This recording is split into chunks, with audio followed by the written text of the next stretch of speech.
every day. Kristen Goodwin, Fox News. An hour to the close on Wall Street, the Dow has been fluctuating, the NASDAQ higher. I'm Lisa Brady, Fox News. With your KVFD News Update, I'm Rob Jones. Public health officials here in Webster County released a statement Tuesday night announcing 2 COVID-19 related deaths. One of the people who passed away was a resident between the ages of 61 and 80 years old. The other was an inmate at Fort Dodge Correctional Facility who also was between those same ages. The inmate was 71-year-old Ray Van Lingen. He passed away at the University of Iowa Hospital after being transported there from the Fort Dodge prison. He did have pre-existing medical conditions. Van Lingen was serving a maximum sentence for sexual abuse convictions. The statement released on Tuesday night by Webster County Public Health says that the reported increase in cases in the county can be attributed to the increased testing at the prison and close contact testing. There were 61 confirmed cases from inmates at the facility and 5 staff members. Webster County Public Health Director Carrie Prescott said, quote, "As we continue testing at the prison, numbers will rise because inmates are in close quarters," end quote. In a game you heard on Sunny 99.7 and online yourfortdodge.com last night, St. Edmund softball fell at Rogers Park 6-0 to Southeast Valley. Senior night for St. Edmund. Gale's lone senior Jossie Timmerman was honored before the game. Jags led 2-0 through 6 innings and would lead 3-0 in the 7th when 8th grader Jordan Rowley came up. That will gap it. That will get to the fence. Rowley, she will clean the bases up. 3-run triple for Rowley. Brian Peters on the call of the bases clearing triple by Rowley. She had 3 hits and 5 RBIs on the night.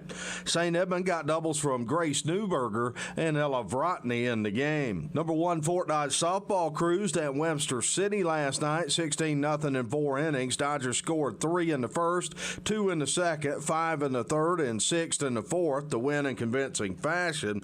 Sophomore outfielder Malia Lowry 3 for 3 on the night with 2 RBIs.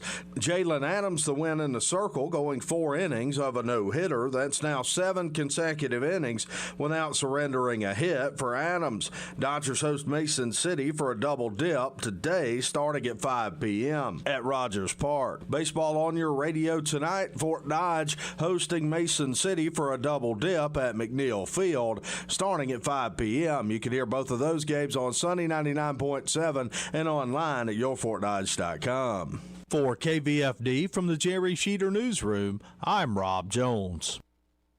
Here's the AM 1400 KVFD weatherology forecast. A heat advisory is in effect for the forecast area. Mostly sunny skies here this afternoon, a high in the low 90s. Southwest winds of 5 to 15 miles per hour, gusting as high as 20. Tonight, a slight chance for showers and thunderstorms here late. Partly cloudy and a low near 70. Thursday, chance for showers and storms, cloudy and a high around 88 degrees. From the Weatherology Weather Center, I'm meteorologist Jennifer Wojcicki. Currently, it's 93. Looking for a quick, healthy dinner for the family tonight? Think pork.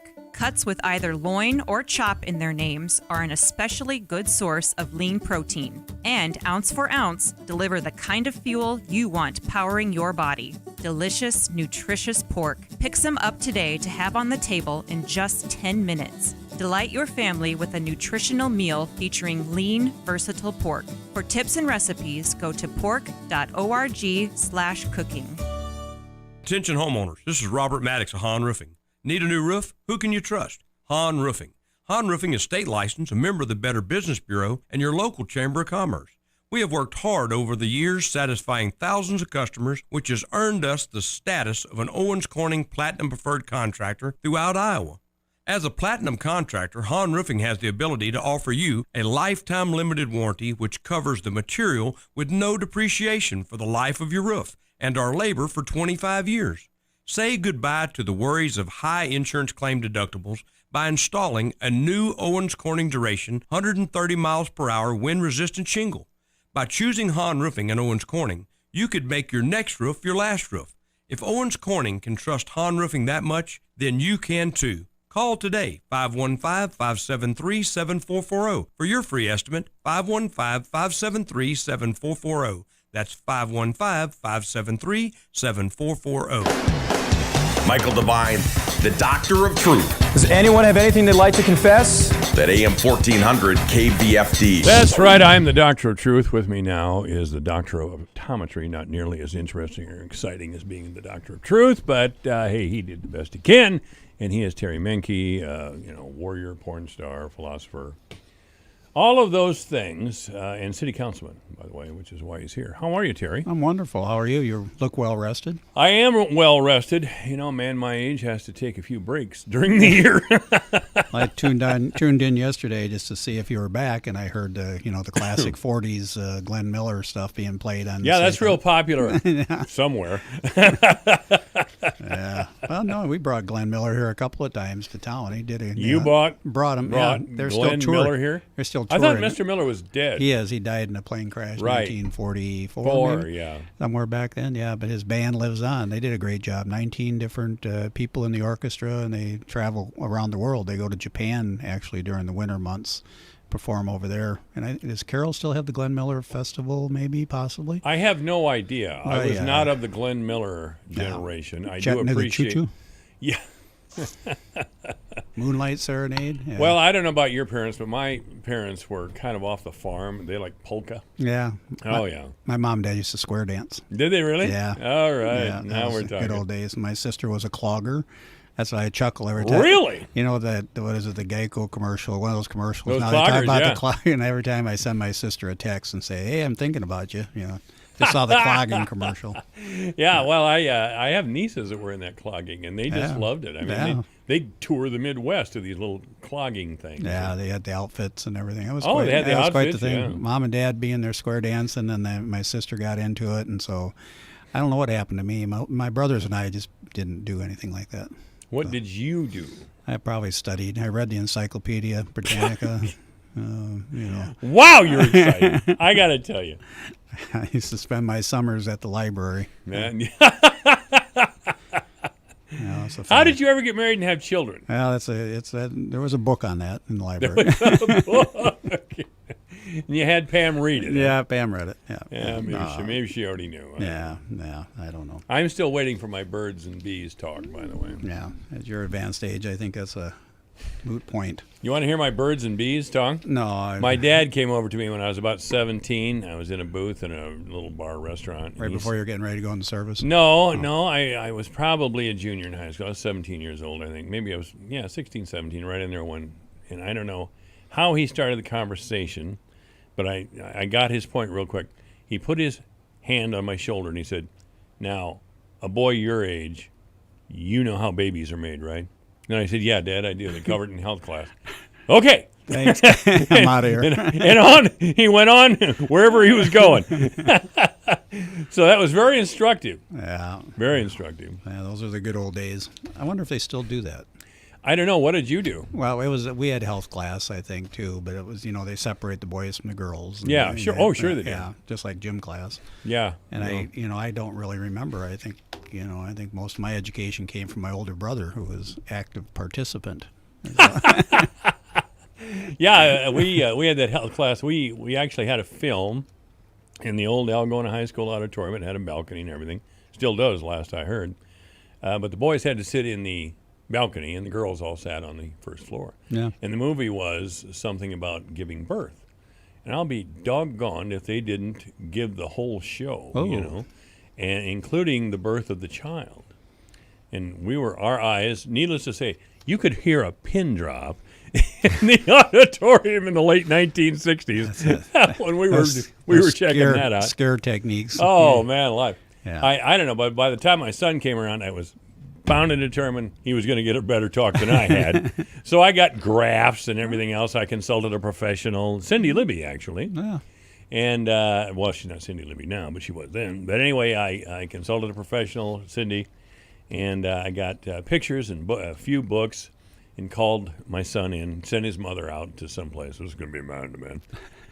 And I started to show the pictures. Here's what Mommy looks like. Here's what Daddy looks like. And Mommy and Daddy like each other. And then this is what they do. And then here's the child. And this is how that whole process goes.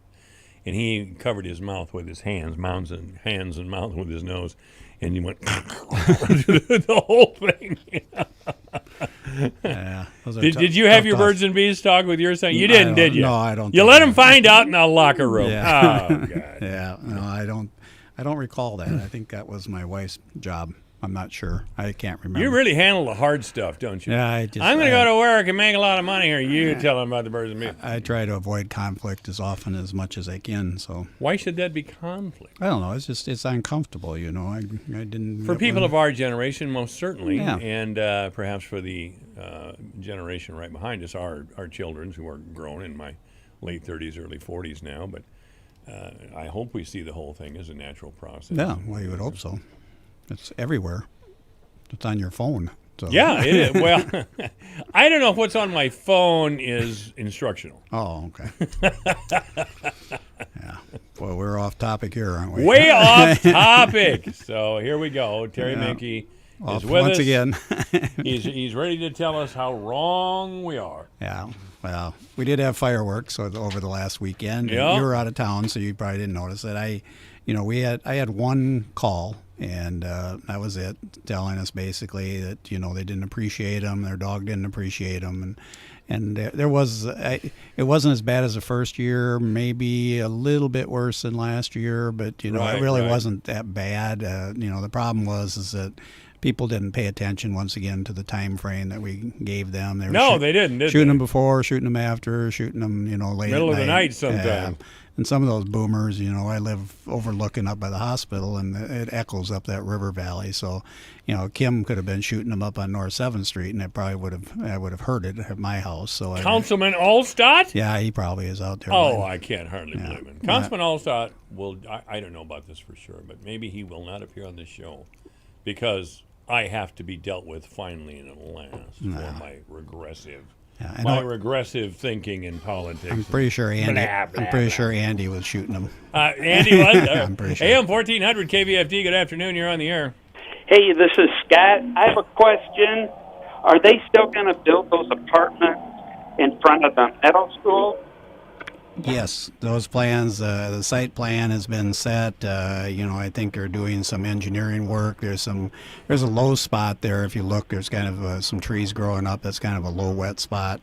I know they're working on that, but the intent was before the COVID thing hit that they were going to do that this spring, early summer. But now I think that's probably been pushed back to the fall, where they're going to get the initial, prep work done, and they'll probably build during the winter.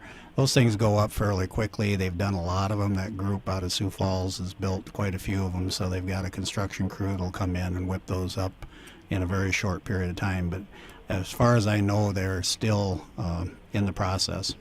Okay, thank you. Thank you, sir.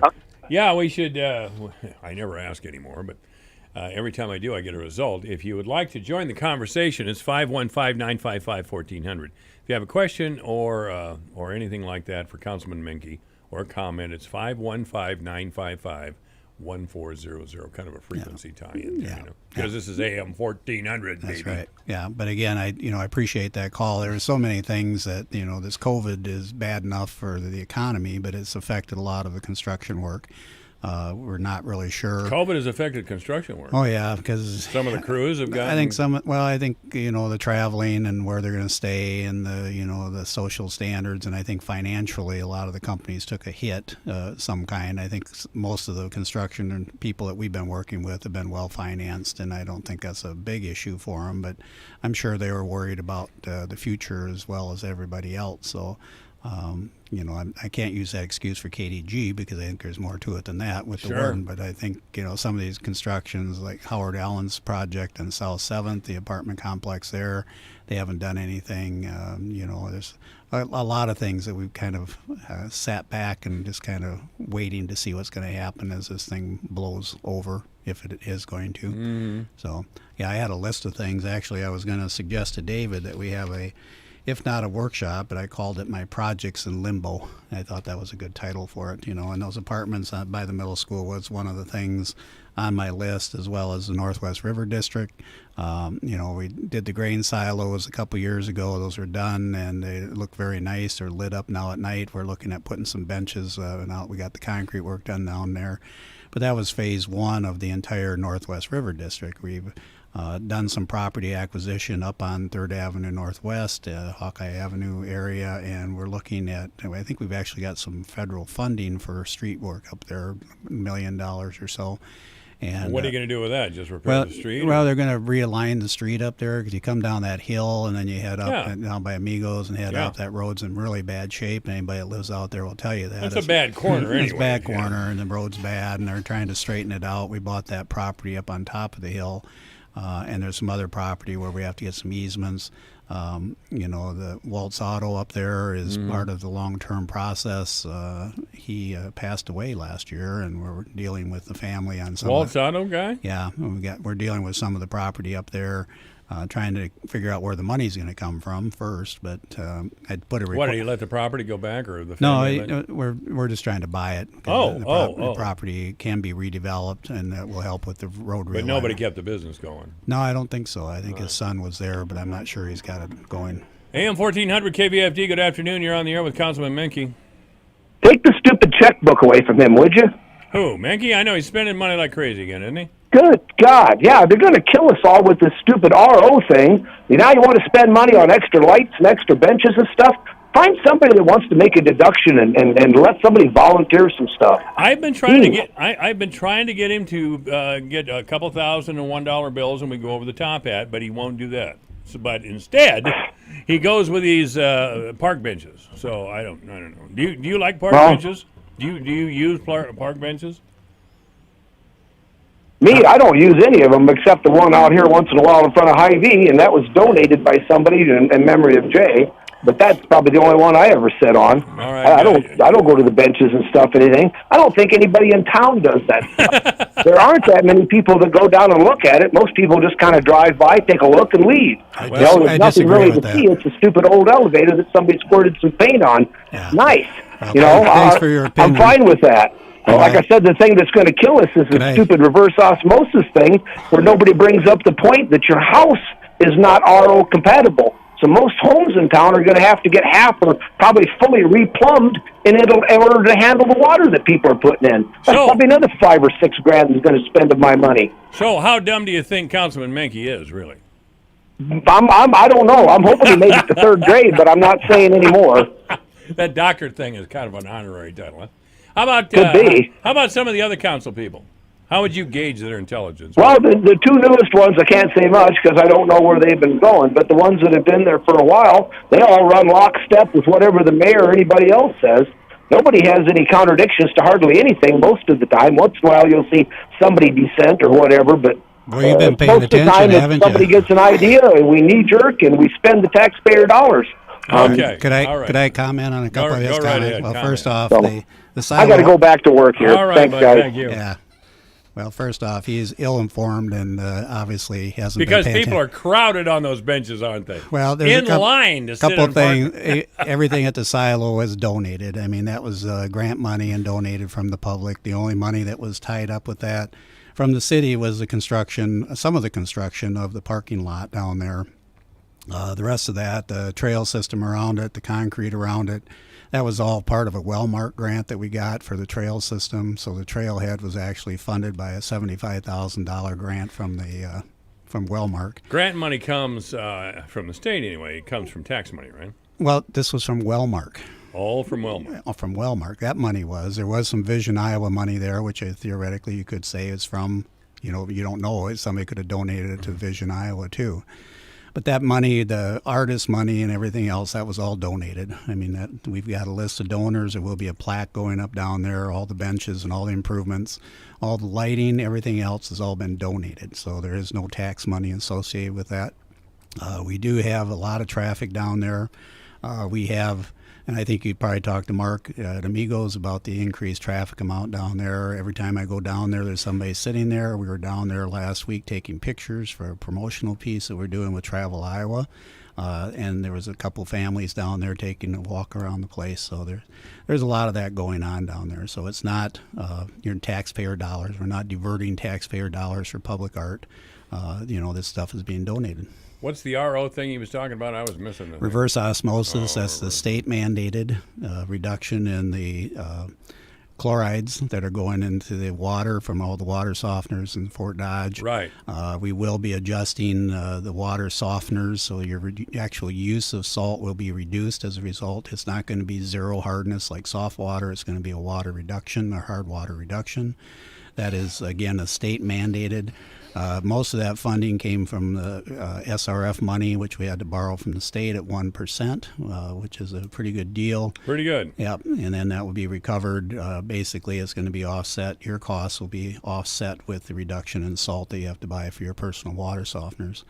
As far as changing, now you're not going to put my friend Peterson out of business, are you? No. Because I know you really like Peterson. He's going to be very. This is Brian. Do not visit the sins of the father onto the son, Doctor. Basically, I think they're going to be very busy the first few months just recalibrating all the water softeners in town. So they're going to. I think this will be a boom for the water softening business for a while. Going to be a boomer, huh? Yeah.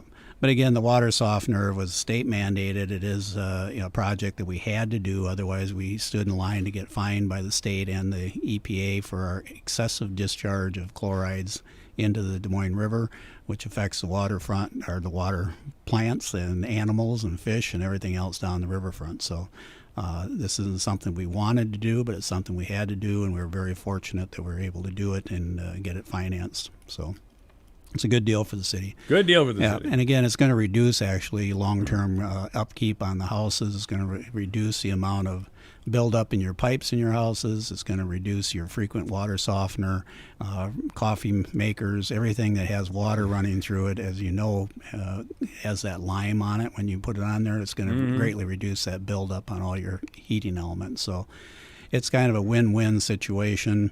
Our water is naturally hard, I think, because of the limestone that we're sitting on, and so the water is going to be much better, I think, for our appliances. Even washing your car, it's going to have less rings on the car. Actually, I think his real point was city spending and Matt Bemrick's tyranny. What do you think of that? Well, I can tell you that we have, we don't see eye to eye on everything. I'm talking about council people back and forth. Matt and I have had a couple of things that we didn't necessarily agree on. Matt's been a very effective leader. I think he works well with staff and council. Did you know he has my number? I can believe that. He keeps saying that. In more ways than one. He's turned me into a one-dimensional caricature of a radio host, because all I ever want to do is start problems. Yeah, that's it. Yeah, we came to that conclusion. That's one thing Matt and I agree on. You're you're a troublemaker. Well, you must be a racist for being on the program at all. Well, I've been accused of that, too. Yeah, everybody's a racist. It wasn't that long ago, I think. Yeah. What about this corn palace thing up in Mitchellville now? Mitchell. Yeah, Mitchell. Right. Every year Is that some sort of monument to white supremacy? Well, defeating the Native American tribes, and you're from South Dakota, so you must be a racist? It's quite impressive if you ever get a chance to see it. And inside it's basically a gym. That's what it is. It's a gym. Right. So, this is a great irony. I don't know if you saw this in the news today or not, but the University of Iowa prides itself being a bastion of liberalism in the state of Iowa, in this backward agricultural state. Here we are, the University of Iowa, the city of literature. Well, some students have now condemned the University of Iowa writing program as racist. They want to get rid of a lot of the old white guy authors and completely restructure the program, and they have a 10-point proposal which looks like they're going to kick out all the white guys. They'll keep a couple of Emily Brontes and stuff like that, but other than that, you guys get out. And the University of Iowa writing program responded by saying, yes, you have a right to be angry at us for our writing program. Just the weaselly white academic response that you would think. Let me grovel. Let me be demeaned. Oh, yes, you have a right to do this. We absolutely support that. Who thinks that way? Obviously, they do. They do. Yeah. That's right. The University of Iowa, people who are making 6 figures a year, and this with a dynamite health and pension plan, and this is all they can figure out to do or how to respond. Not to change your subject, but did you see Carol's looking at a new rec center down there? Did not. Yeah. Are we looking at one? I don't know. That's something that's one of my projects in limbo is the rec center. They released their plans last week, I believe. Very nice looking facility, a large swimming pool. I'm not sure, but I think they're probably going to have to go to referendum down there to get some city support for it. But it's a very impressive program, and Carroll's, a third of the side of Fort Dodge? Yeah. Must have some wealthy people down there.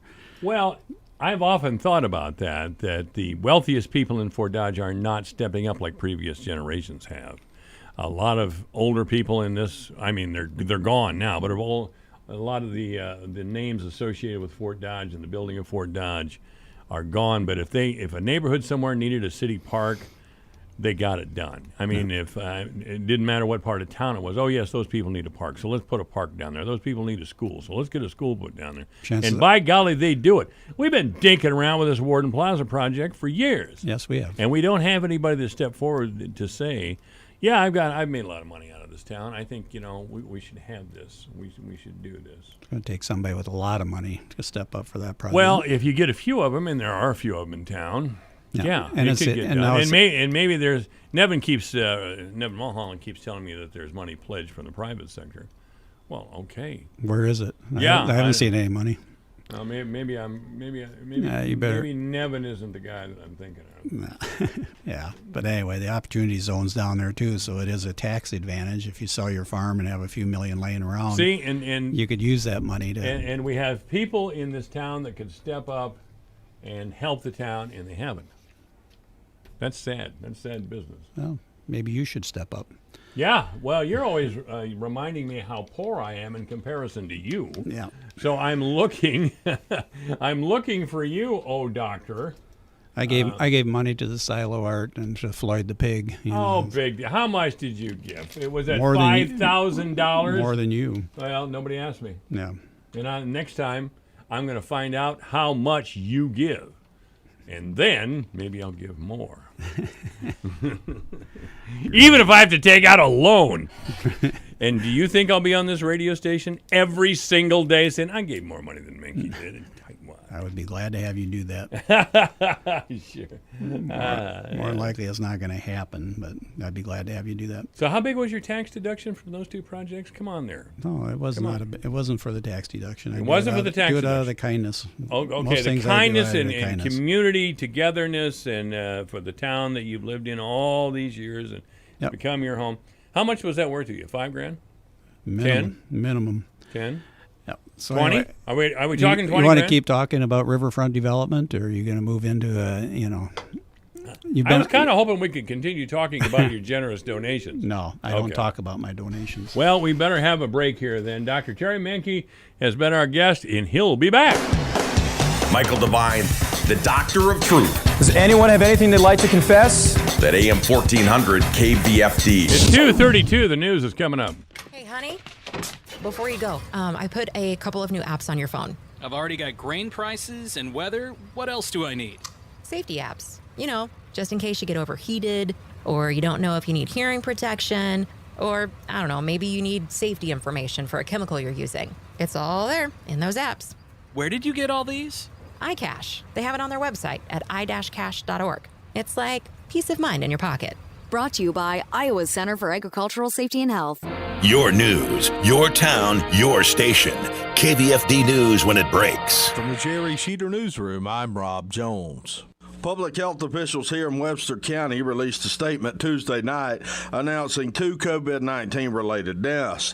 One of the people who passed away was a resident between the ages of 61 and 80 years old. The other was an inmate at Fort Dodge Correctional Facility who also was between those same ages. The inmate was 71-year-old Ray Van Lingen. He passed away at the University of Iowa Hospital after being transported there from the Fort Dodge prison. He did have pre-existing medical conditions. Van Lingen was serving a maximum sentence for sexual abuse convictions. The statement released on Tuesday night by Webster County Public Health says that the reported increase in cases in the county can be attributed to the increased testing at the prison and close contact testing. There were 61 confirmed cases from inmates at the facility and 5 staff members. Webster County Public Health Director Carrie Prescott said, quote, as we continue testing at the prison, numbers will rise because inmates are in close quarters, end quote. Authorities have released the identities of the victims of a fiery single-vehicle crash that happened over the weekend near downtown Des Moines. Investigators said the crash happened after 2 a.m. Sunday morning near Waterworks Park in Des Moines when a car crashed into a tree, then caught fire. 4 young men were killed in the incident, and a woman was injured but survived. The 4 young men that passed away were 23-year-old Zachary McBride of Weaver, 22-year-old Ross Jacob Welsher, who was the driver, 22-year-old Jordan Van Gundy, and 24-year-old Jacob Lee Van Gundy, all of Des Moines. Police say that excessive speed was a factor in the crash. The Iowa Corn Promotion Board will be holding elections in crop reporting districts 1, 3, and 6 on July 14th. The board's primary priorities include domestic and foreign market development, research of new and value-added uses of corn, and education on corn and the farmers who grow it. Anyone who has produced and marketed 250 bushels of corn or more in Iowa in the previous marketing year is eligible to vote in the election and can do so during business hours at their local county ISU extension office. The candidates in District 1 are Chad Harms of Dickinson County and John Schott of Pocahontas County. District 3 candidates are Jason Orr and Derek Taylor, and in District 6, Pete Brecht in Lynn County and Darren Oberbrockling in Scott County. In a game you heard on Sunny 99.7 and online yourfortdodge.com last night, St. Edmunds softball fell at Rogers Park 6-0 to Southeast Valley. Senior night for St. Edmund. Gale's lone senior Jossie Timmerman was honored before the game. Jags led 2-0 through 6 innings and would lead 3-0 in the 7th when 8th grader Jordan Rowley came up. That will gap it. That will get to the fence. Rowley, she will clean the bases up. 3-run triple for Rowley. Brian Peters on the call of the bases clearing triple by Rowley. She had 3 hits and 5 RBIs on the night. St. Edmund got doubles from Grace Newberger and Ella Vrotny in the game. Number 1 Fort Dodge softball cruised at Webster City last night, 16-0 in 4 innings. Dodgers scored 3 in the first, 2 in the second, 5 in the third, and 6 in the fourth to win in convincing fashion. Sophomore outfielder Malia Lowry 3 for 3 on the night with 2 RBIs.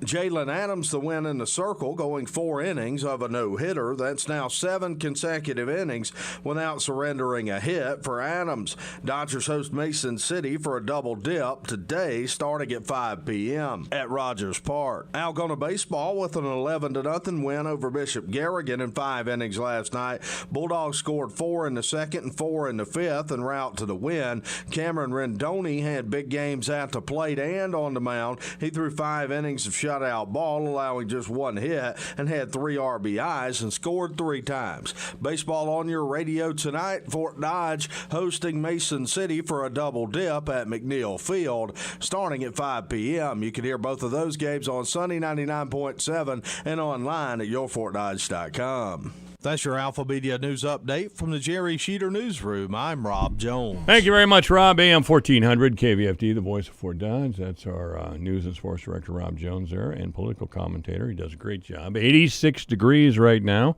and we'll be back with City Councilman Terry Minke in just a couple of minutes.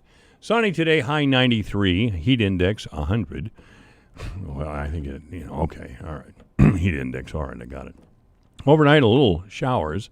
Partly cloudy with a low of 70. Tomorrow, it's going to rain. Sunny with a high of 88. Friday, sunny with a high of 90. Saturday, a slight chance of a shower. Partly sunny with a high of 86. On Sunday, sunny with a high of 85. Monday, mostly sunny with a high of 87. Monday night, partly cloudy with a low of 69. Tuesday, sunny with a high of 90. Right now, again, 86 degrees at AM 1400. KVFD, the voice of Fort Dodge. Obituaries this hour brought to you by Gunderson Funeral Home and Cremation Services at 1615 North 15th Street, Fort Dodge. You may contact Gunderson Funeral Home and Cremation Services by calling 515-576-7128 or online at www.gundersonfuneralhome.com. Mildred Lombard of Fort Dodge has died. Mildred C. Lombard of Fort Dodge passed away Monday at the Iowa Methodist Hospital in Des Moines from complications of a fall. Funeral services will be held here in town Friday for Mildred Lombard. Obituaries this hour brought to you by Gunderson Funeral Home and Cremation Services at 1615 North 15th Street, Fort Dodge. You may contact Gunderson Funeral Home and Cremation Services by calling 515-576-7128 or online at www.gundersonsfuneralhome.com. It's 86 degrees at AM 1400, KVFD, the voice of Fort Dodge. It's 240. Dr. Terry Minke coming up right now with a look at the closing market report. Here's Dwayne Merling. Here's a look at how the markets closed today. July corn up 3 1/4 cents to close the day at 3.48 1/4. September up 2 3/4 at 3.46 1/4. December up 1 3/4 at 3.54 1/4. March up 1 1/4 at 3.64 1/2. July soybeans down 1/2 penny to close at 8.94 3/4. August down 4 1/4 at 8.92 1/2. September down 5 3/4 at 8.90 3/4. November down 5 1/4 at 8.97 1/4. July wheat closed up 25 1/4 cents to end the day at 5.17 1/2. Soybean meal down 1.70 a ton at 2.91.30. August live cattle closed down 85 cents at 99.15. October down 67 at 103.50. August feeders down 87 cents at 134.05. September down 65 at 135.67. July lean hogs down 47 cents at 44.05. August down 92 at 47.95. I am Dwayne Merley. It's Virtual Country Thunder. Alpha Media and the Western Edge present Virtual Country Thunder. And your chance to sing on the Country Thunder stage Labor Day weekend in Forest City. To enter, submit a 30-second video of you singing your favorite country song a cappella. On August 6th, we'll announce our 10 finalists who will compete for a chance to be in the spotlight on the Country Thunder stage. Submit your entry and get complete contest rules now at yourfortdodge.com. It's Virtual Country Thunder and your chance to win from this Alpha Media station. White or wheat, classic or old-fashioned, with or without sesame seeds. With so many choices, selecting the right bun for your super-duper top-secret recipe handcrafted home-grilled burger can seem overwhelming. But relax, the bakers at Village Hearth have made it easy. As long as you see the familiar Village Hearth logo on your package, your grilling cookout's bound to be a huge success. Unless, that is, your unwanted relatives show up, then there's no bun on earth that can save it. Village Hearth Buns, baking our best for you. If you run across any old lawn chemicals, paint, oil, gasoline, or other hazardous items this spring as you're cleaning out the garage, shed, or basement, call the North Central Iowa Regional Solid Waste Agency at 576-5866. They'll schedule an appointment with you to dispose of your items at the Household Hazardous Materials Collection Center. Need more information? Log on to ncirswa.org. The North Central Iowa Regional Solid Waste Agency, Fort Dodge, here to help you safely and properly dispose of all your hazardous materials.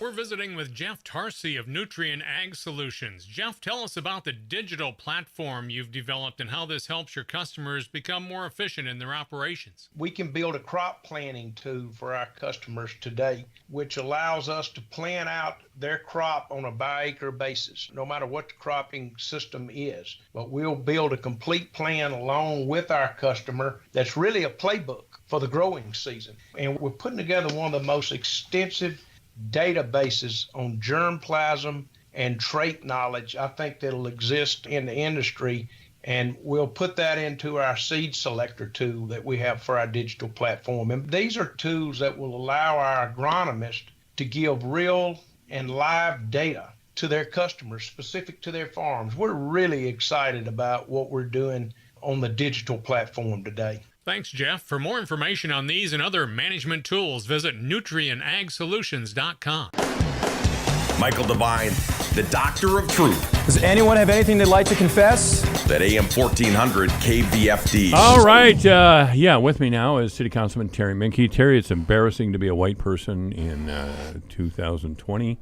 All the groveling and oh God, it's obscene. A man and a woman, by the way, in Martinez, California, have tried to paint over a Black Lives Matter sign that was on the road. I saw that. They've been charged with a hate crime. They could do years in prison, years, because a hate crime is a federal. This is what we've created this beast. Well, yeah, middle class liberals did, and that beast is climbing up the rope. They keep the people like Jenny Durkin, that mayor out in Seattle. Oh, yes, it's a guy. Oh, yes, they've taken over a 6-block area of the city of Seattle. It's the Summer of Love 2020. Well, then they showed up on her front yard. And 2 days later, there were police going through that 6-block area, moving out the dirt bags like you wouldn't believe. So I thought you said like you and me. Like no, nobody cares about us. We're just old guys. Get out of the way, old coots. Yeah.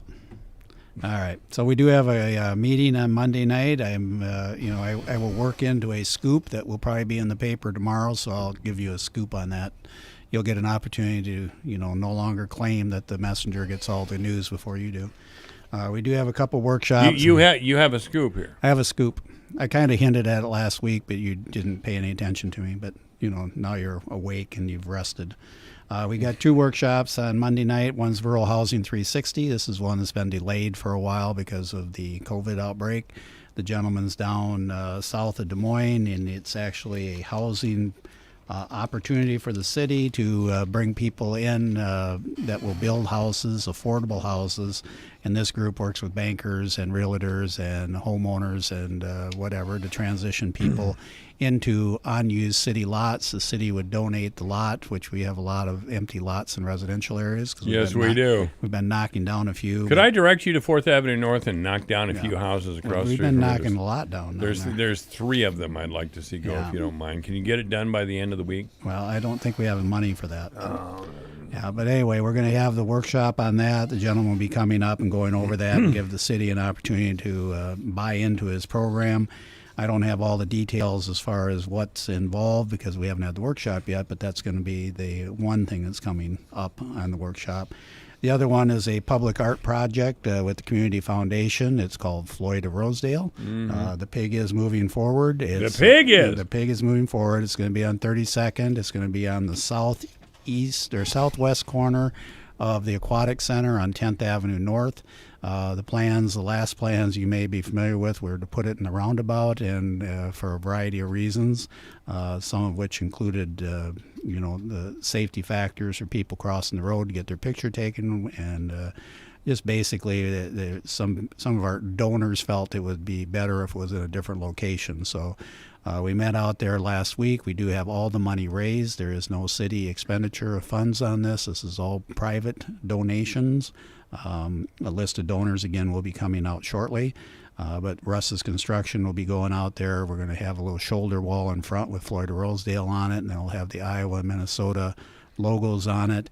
And then the pig sculpture, which is going to be about 15, 16 feet long and about 10 feet tall, will be on a pedestal, similar to what the current trophy is.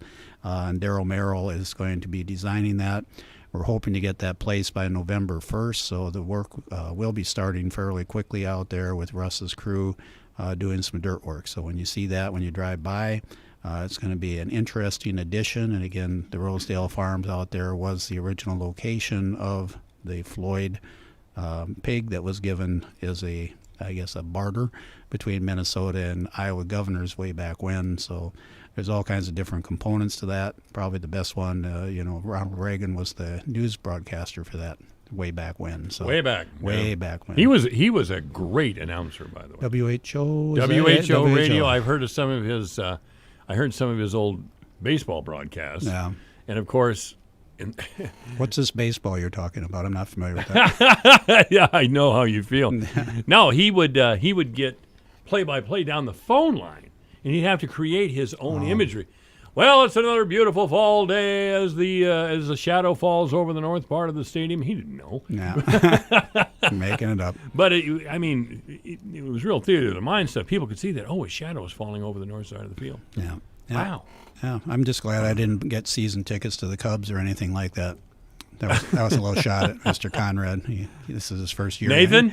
No. Or Nevin, excuse me. Nevin, yeah. Yeah, Nevin, yeah. Nathan's the older brother. Nevin's been trying for years. He got him this year, and I think... Oh, no. Oh, yeah. Nev's a good guy. Yeah. But I think he's been convinced I'm Satan. Yeah, I think so. Well, yeah. I might as well admit it. I'm Satan. Yeah. Okay, there you go.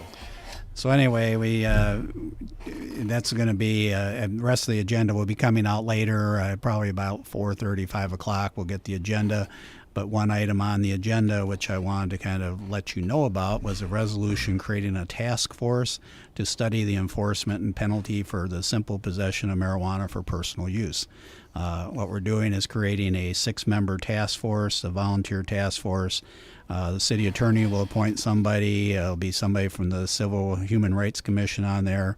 We'll have an attorney, a criminal defense attorney, an individual that's associated with substance abuse and treatment, and then we'll have 2 members of the community picked by the council to work on this task force. And then by October, first Monday in October, they're going to give us a written report at council to give their suggestions to look at what we should do on a local level to kind of deprioritize the marijuana possession in the city limits of Fort Dodge. This has been an ongoing problem. It's, the civil... What's the problem? Well, the problem is if you get caught on a first-time offense for marijuana in the state of Iowa, or up until July 1st, if you get caught with CBD oil, right. It wasn't sold. How ridiculous that was changed, are we? Yeah.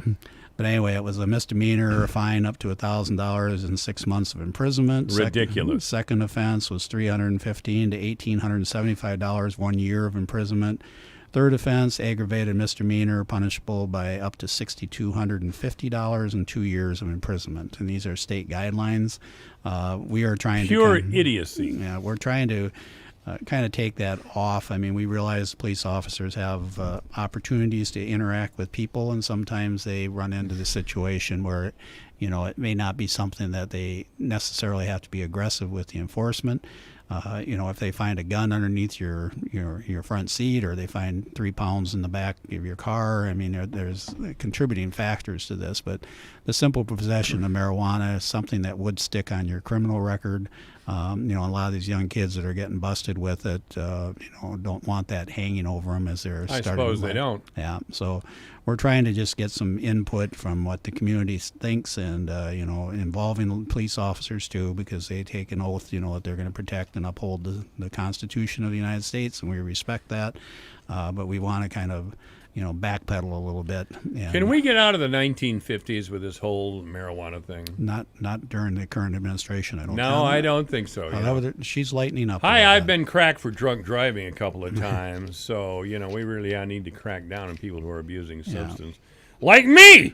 That would be the governor's position, I guess. I don't want to say anything personally about this, but, I do have some experience in not only the enforcement of marijuana in the city of Fort Dodge with family members, but also the fact that CBD oil, we had an opinion from our Webster County attorney that the possession of CBD oil was possession of marijuana. So theoretically, and this CBD oil is readily available throughout the community. There's several stores in Fort Dodge that are selling it. I talked to Roger about that, Roger Porter, the police chief, and basically it's not a priority unless there's a complaint. And so, I know. When you walk into I don't want to mention them by name, but let's just say a place that's known for farm stuff, and you see a display with CBD oil by the cash register, that it's, people are using it because it does have some benefit. I use it. Yeah, well. And by the way, I've smoked a couple of hay racks full of weed, and that was just in the 70s. And look what it did to you. And look at me, I'm normal. Yeah. I also drank every barrel of whiskey Jack Daniels had in 1978. Wow. I don't remember what happened, but I just think I had a good time. Good thing there weren't cameras. That JD, I'll tell you. Yeah. If you want to compare where Jack Daniels takes you as opposed to where weed takes you, Jack Daniels will get you in St. Cloud, Minnesota, face down on somebody's lawn. Weed never did that to me.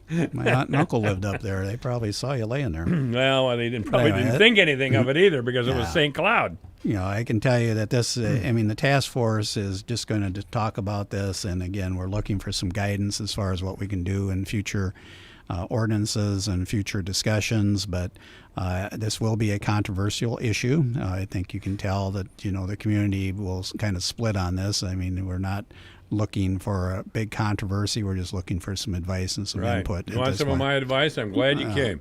Here it is. Legalize weed, make marijuana or Fort Dodge a marijuana-free zone. Yeah. End of story. Bada bing, The bada discussion boom. was, when the state has penalties, how can the city do anything different? Well, actually, at the federal level, marijuana is illegal, but Yeah. they're smoking their brains out in Colorado, Washington State, and a few others. Washington, D.C. And It's legal Illinois. it's legal in Illinois, Washington, D.C., California, I believe, Everybody has has a its more progressive pot laws. And the federal government is turning a blind eye, even in the time of Trump, because, face it, I think Trump was probably toked up a couple of times. Obama admitted it. He was in a Choom gang when he was young. But this has to be the biggest scandal of the early part of the 20th century, is that we're still dealing with this marijuana prohibition. Yeah. 100 years after we got the right to drink again, because some Carrie Nation types were running around nagging everybody about booze. 100 years after that, we still have penalties for marijuana smoking. Yeah. And let me tell you something. As a veteran substance abuser, let me say again that marijuana is the least dangerous drug out there. If you want a dangerous drug, again, drink a bottle of Jack Daniels and see where you go. Yeah, it should be an interesting discussion. Again, we're not implementing any changes at this point. All we're doing is appointing the task force. We're hoping that this passes with some discussion, but probably not a lot of discussion. Mm-hmm. I know I've talked to a majority of the council people. We do have the support of a majority of the council. There's some concern that we're going for legalization, but we're at this point we're not really doing that. And I think our legislature. Well, Kim Reynolds says it's not going to happen on her watch. Period. But again, I think letting people know at the State House that we are watching this, and we don't think it's something that's really a critical problem at this point. It's something that needs to be addressed at the State House, and I think will help push this forward a little bit if more cities adopt Our area it. legislators could probably help with that, but I don't think Tim and Mike and Ann are going to do that. Well, I think Ann is, being a medical professional, Yeah. I think Ann probably very well aware of the benefits of the medicinal marijuana and the CBD oil. Again, I've attended a lot of lectures and had a lot of discussions with the marijuana, because marijuana has been one of the things that we've had recommended to us for treatment of glaucoma, also terminal cancer patients. I was at a meeting in Denver a couple years ago, and basically the whole emphasis of the meeting was on the use of marijuana for controlling glaucoma. Mm-hmm. And so it's still up in the air. I know the University of Iowa has done a lot of research on this.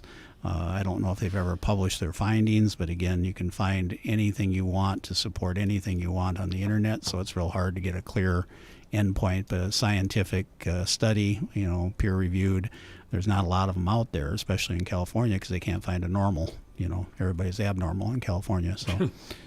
Yeah. So anyway, that will probably be the biggest thing. And again, we're looking forward to this task force, and we've been working on this for a few weeks, and had a couple of meetings with Mark and with Roger and David and Nevin. Sitting down and kind of hashing. This is a guy who's still mad about his Cub tickets, and I don't blame him. By the way, I don't blame him. They would have won this year too. I think they would have been world. They had a great team. Yeah, good team. Iowa State wrestlers would have won the NCAA tournament as well. We can always conjecture. It always is. Yeah. South Dakota, I didn't see them in the top 10. They're kind of insignificant. Do you know Steve Daniel and Nevin Mulholland went to school in South Dakota? A couple other guys, too. Yeah. Well, that doesn't surprise me. You didn't somehow. Yeah, I did. Did you? Where'd you I did go? my undergrad there, Sioux Falls College. Sioux Falls College? Yeah, now it's called the University of Sioux Falls. Oh. It sounds more impressive. That does sound impressive. It's like 4 blocks away from Augustana in Sioux Falls. So, Augustana's? Is that Augustana. by chance a Lutheran school? Yeah, Lutheran. Kind of like Decorah. And Sioux Falls College is a Baptist school. So. You Falls College is Baptist? Yeah. You were Baptist? No, I was Methodist. They didn't push religion. I mean, that wasn't their big thing. It's just they've been there for 100 years or more. Very good school. Both my sisters attended there, too. So anyway, let's see. That's about it for Monday night. That's about it.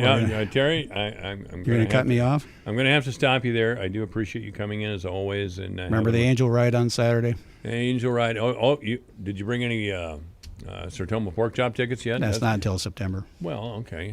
I got plenty of time. All right. Terry Mankey's been our guest. Thank you, Terry. You bet. 2:58. Here's active health patient Carol Main. I was having a lot of knee pain, and my doctor said I needed a total knee replacement. Then I heard about Active Health Clinic's alternative options for arthritis surgery. Just one simple injection in a 30-minute procedure sounded promising, so I had it done and noticed improvement in my knee within a few days. Now, 6 months later, I'm back to full use of my knee with no pain at all. Don't settle for surgery. For your free consultation, call Active Health Clinics, Fort Dodge today. When you're stressed, you just don't feel like yourself. New Natrol Relaxia, a full line of drug-free supplements to help you manage occasional stress and anxiety. A special blend of herbals keeps you feeling calm and balanced throughout the day. Because when there's less stress, there's more you. Try new Natrol Relaxia. Learn more at relaxiamood.com.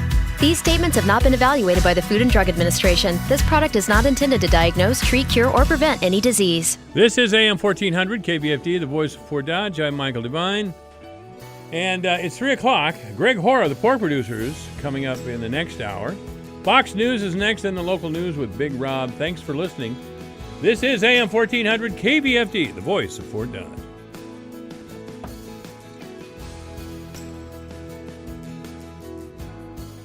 Hi, this is Leslie Segretti. And I'm Tom Kreitler, and you can hear the Money Pit every Saturday afternoon from 4 to 6 on the voice of Fort Dodge, AM 1400 KVFD, Fort Dodge. Mandating masks in more places. I'm Lisa Brady, Fox News. Atlanta's mayor says she'll follow the lead of some other Georgia cities and require that masks be worn, pushing back on the governor's decision not to mandate it statewide. As a surge in coronavirus cases continues, New Jersey's governor expanding his mandate. Mask wearing at indoor gathering spots has been mandated since April. Governor Murphy said requiring it outdoors was the step he didn't want to take. But unfortunately, we have been seeing a backslide in compliance as the weather has gotten warmer, and not surprisingly, as a result, our rate of transmission has similarly crept up. Among the exceptions, people dining outdoors at restaurants and children under 2 years old. Murphy says the order reminds residents there's no vaccine. There is no proven therapeutic. There's no cure. The governor said violations will at least draw a warning. Fox's Gernal Scott. Meantime, the federal government opening new testing sites in surge areas, Texas, Florida, and Louisiana, hoping to catch more asymptomatic cases before they can spread the virus or get sick enough to end up in the hospital. Joe Biden remains critical of the president's response to both the pandemic and civil unrest. Unemployment is the worst it's been since the Great Depression. In the midst of all of it, we're coming face to face with this long overdue reckoning around the deep wound of racial inequality. The president's presumptive Democratic challenger telling a union group in a virtual conference that a stronger, safer, more just and unified nation needs to emerge. A mass walkout to protest systemic racism. That's what a national coalition of labor unions is planning, along with racial and social justice organizations. Telling AP, thousands of workers will walk off their jobs July 20th in more than 25 cities in what they're calling the Strike for Black Lives. America is listening to Fox News.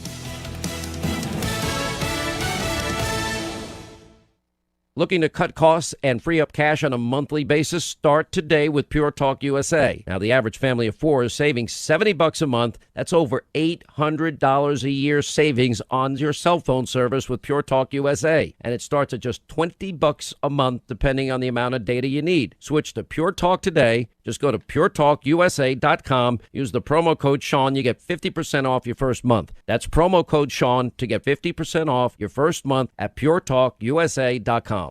Time's running out to win $7,000 a week for life from Publishers Clearinghouse. Enter now at PCH.com and you could win $7,000 a week after week, for life. Don't miss your chance to win, because $7,000 a week for life is ready to be awarded on August 31st. Go to PCH.com and enter before it's too late. That's PCH.com. Better hurry if you want the next big winner to be you. Enter now at PCH.com. Entries due 8/26. No purchase necessary. Void where prohibited. A central figure in President Trump's impeachment is leaving the military. Lieutenant Colonel Alexander Vindman says he's retiring from the U.S. Army. The Ukraine expert and national security aide at the White House became a household name during President Trump's impeachment trial. Vindman told lawmakers broadcast on national television he was uncomfortable with President Trump's call with Ukrainian President Zelensky. In a statement, Vindman's lawyer said his client was victim of a, quote, campaign of bullying, intimidation, and retaliation by the President of the United States. Fox's Lucas Tomlinson at the Pentagon. The attorney says it was made clear that Vindman's future would be limited. A senior defense official confirms to Fox News that the U.S. defense chief had signed off on a promotion for Vindman to colonel 2 days ago. The new trade deal, now in effect between the U.S., Mexico, and Canada, is being celebrated at the White House today with a visit from Mexico's president. Canada's prime minister skipping the meeting. The return of Major League Soccer is postponed at the last minute. The first match of the MLS's back tournament had to get postponed because one of its teams scheduled to play tonight has an outbreak of coronavirus. 5 players on the Nashville squad have tested positive, and 4 other players need more testing to get conclusive results. So Nashville's game against Chicago will not happen today at Disney's Wide World of Sports complex, the same location where the NBA plans to resume its season, but may not be able to, as its commissioner Adam Silver said last night. Certainly, if we had any sort of significant spread at all within our campus, we would be shut down again. Adam Silver with Fortune Brainstorm Health. Jared Max, Fox News. Meantime, golf's Ryder Cup tournament, which had been set for September in Wisconsin, is now postponed to next year.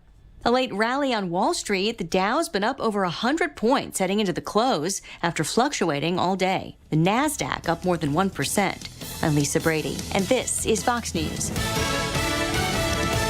Your news, your town, your station. KVFD News when it breaks. From the Jerry Sheeter Newsroom, I'm Rob Jones. Public health officials here in Webster County released a statement Tuesday night announcing 2 COVID-19 related deaths. One of the people who passed away was a resident between the ages of 61 and 80 years old. The other was an inmate at Fort Dodge Correctional Facility who also was between those same ages.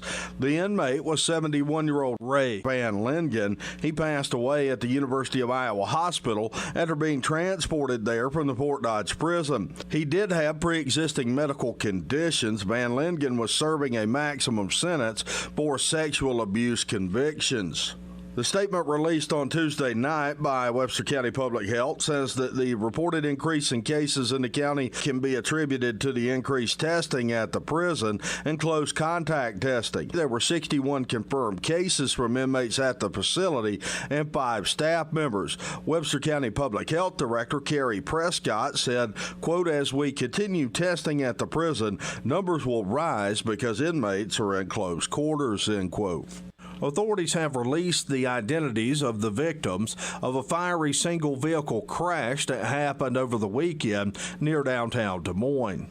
Investigators said the crash happened after 2 a.m. Sunday morning near Waterworks Park in Des Moines when a car crashed into a tree, then caught fire. 4 young men were killed in the incident, and a woman was injured but survived. The 4 young men that passed away were 23-year-old Zachary McBride of Weaver, 22-year-old Ross Jacob Welsher, who was the driver, 22-year-old Jordan Van Gundy, and 24-year-old Jacob Lee Van Gundy, all of Des Moines. Police say that excessive speed was a factor in the crash.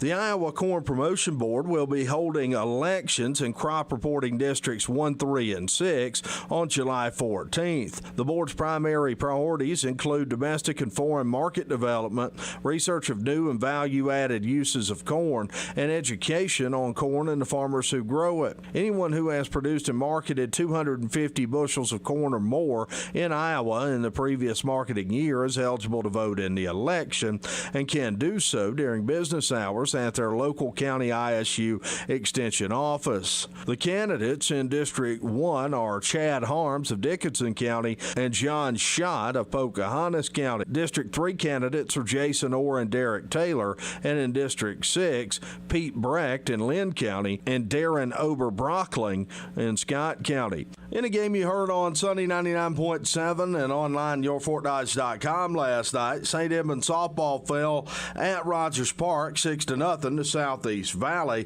Senior night for St. Edmund. Gale's lone senior Jossie Timmerman was honored before the game. Jags led 2-0 through 6 innings and would lead 3-0 in the 7th when 8th grader Jordan Rowley came up. That will gap it. That will get to the fence. Rowley, she will clean the bases up. 3-run triple for Rowley. Brian Peters on the call of the bases clearing triple by Rowley. She had 3 hits and 5 RBIs on tonight. St. Edmund got doubles from Grace Newberger and Ella Vrotny in the game. Number 1 Fort Dodge softball cruised at Webster City last night, 16-0 in 4 innings. Dodgers scored 3 in the first, 2 in the second, 5 in the third, and 6 in the fourth to win in convincing fashion. Sophomore outfielder Malia Lowry 3 for 3 on the night with 2 RBIs. Jalen Adams the win in the circle, going 4 innings of a no-hitter. That's now 7 consecutive innings without surrendering a hit for Adams. Dodgers host Mason City for a double dip today starting at 5 p.m. at Rogers Park. Algona baseball with an 11-0 win over Bishop Garrigan in 5 innings last night. Bulldogs scored 4 in the second and 4 in the fifth en route to the win. Cameron Rendoni had big games at the plate and on the mound. He threw 5 innings of shutout ball, allowing just 1 hit, and had 3 RBIs and scored 3 times. Baseball on your radio tonight. Fort Dodge hosting Mason City for a double dip at McNeil Field starting at 5 p.m. You can hear both of those games on Sunny 99.7 and online at yourfortdodge.com. That's your Alpha Media News Update from the Jerry Sheeter Newsroom. I'm Rob Jones.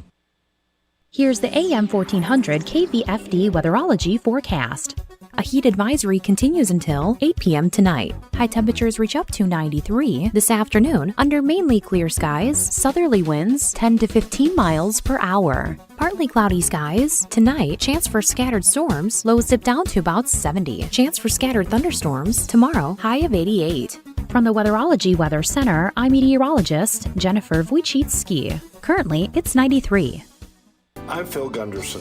Gunderson's has a tradition of providing services unmatched in our community. Funeral, cremation, and pre-planning services with certified celebrants on staff, aftercare, video, and customized printed goods that are the standard. We offer live streaming options and community support with remembrance and educational programs. When it's time to look for a funeral home, look to Gunderson's. Gunderson Funeral Home and Cremation Services. This is Robert Maddox of Hahn Roofing. Need a new roof? Just what are you looking for? Are you shopping for the cheapest bid and willing to cut corners on the most important part of your greatest asset, your home? When you force a contractor to cut costs, do you actually believe that he's cutting his profits? In most cases, you're going to get what you pay for. The cheapest material available, none of the old felt removed or the rotten wood replaced, cheap labor, and a warranty not worth the paper it's written on. Hahn Roofing may not be your cheapest bid, but if you're looking for a quality roof installed by a professional company, call Hahn Roofing. We remove every roof to the sheeting and inspect the deck. Then using Owens Corning's installation instructions, we reinstall your new roof. That's how we've earned our status as the platinum contractor for Owens Corning throughout Iowa and have the ability to offer you a lifetime limited warranty which covers the material with no depreciation for the life of your roof and our labor for 25 years. If Owens Corning can trust Hahn Roofing that much, then you can too. Call today for your free estimate, 515-573-7440. That's 515-573-7440. This is AM 1400, KVFD, the voice of Fort Dodge. It's 11 minutes after 3 o'clock. This portion of the program brought to you by the Webster County Pork Producers. Here's great news. Studies show that including lean pork in your diet can help you lose weight while maintaining more muscle. We're talking lean, strong muscle. Eating lean pork helps you feel fuller longer after you eat, and it gives your body the high-quality protein it needs. Celebrate your success with a tasty and healthy pork dish. Find great pork recipes and cooking tips at pork.org/cooking.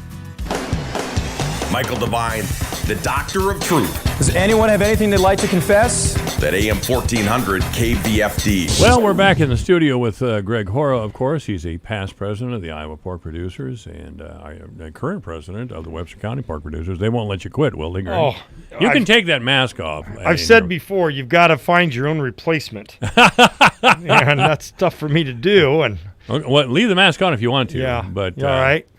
Well, it's kind of the protocols that we're supposed to do. Well, and I have one in the car, Greg. Yeah. I went out to grocery stores over the weekend and I wore my mask. Yeah. You know?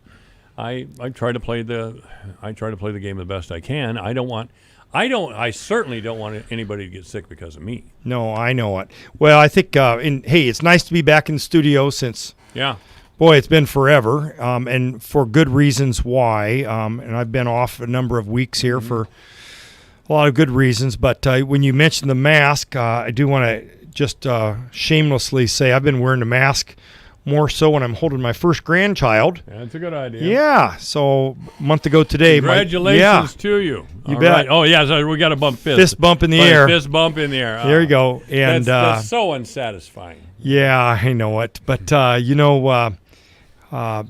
just to give precautions and everybody. Who had the child? Our son Joe and his wife Meg. Joe did. Yep. So you remember Joe when he's a little kid? I remember Lucas when he was a little boy. And absolutely. So it's fun to see those stages. And, of course, we're blessed that Joe and his wife Meg are here in Fort Dodge. So yes, absolutely. We can see the little Matthew John Hora a couple times a week. That's great. Which is really nice, yeah. I bet Liddy loves that. Oh, yeah. It's been really a blessing, and everything went well. And, of course, in their lives, like all of your listeners know, in the work world that we all deal with, my daughter-in-law is a school teacher, and here in the Fort Dodge public school system, there's some announcements out to families what's going to happen. But as we have said regarding this coronavirus clear back in March when I sat here the last time in the studio, is, every week is something different. And we know about what the Des Moines schools are doing.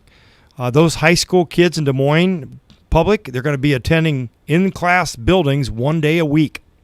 Really? Yeah. So each grade, a freshman or sophomore, junior, or senior, they'll be in 1 day a week. I've heard that all we need to do is elect Joe Biden and it'll all go away. Oh, boy. What a deal we have there. We'll just elect Biden and all this will be taken care of.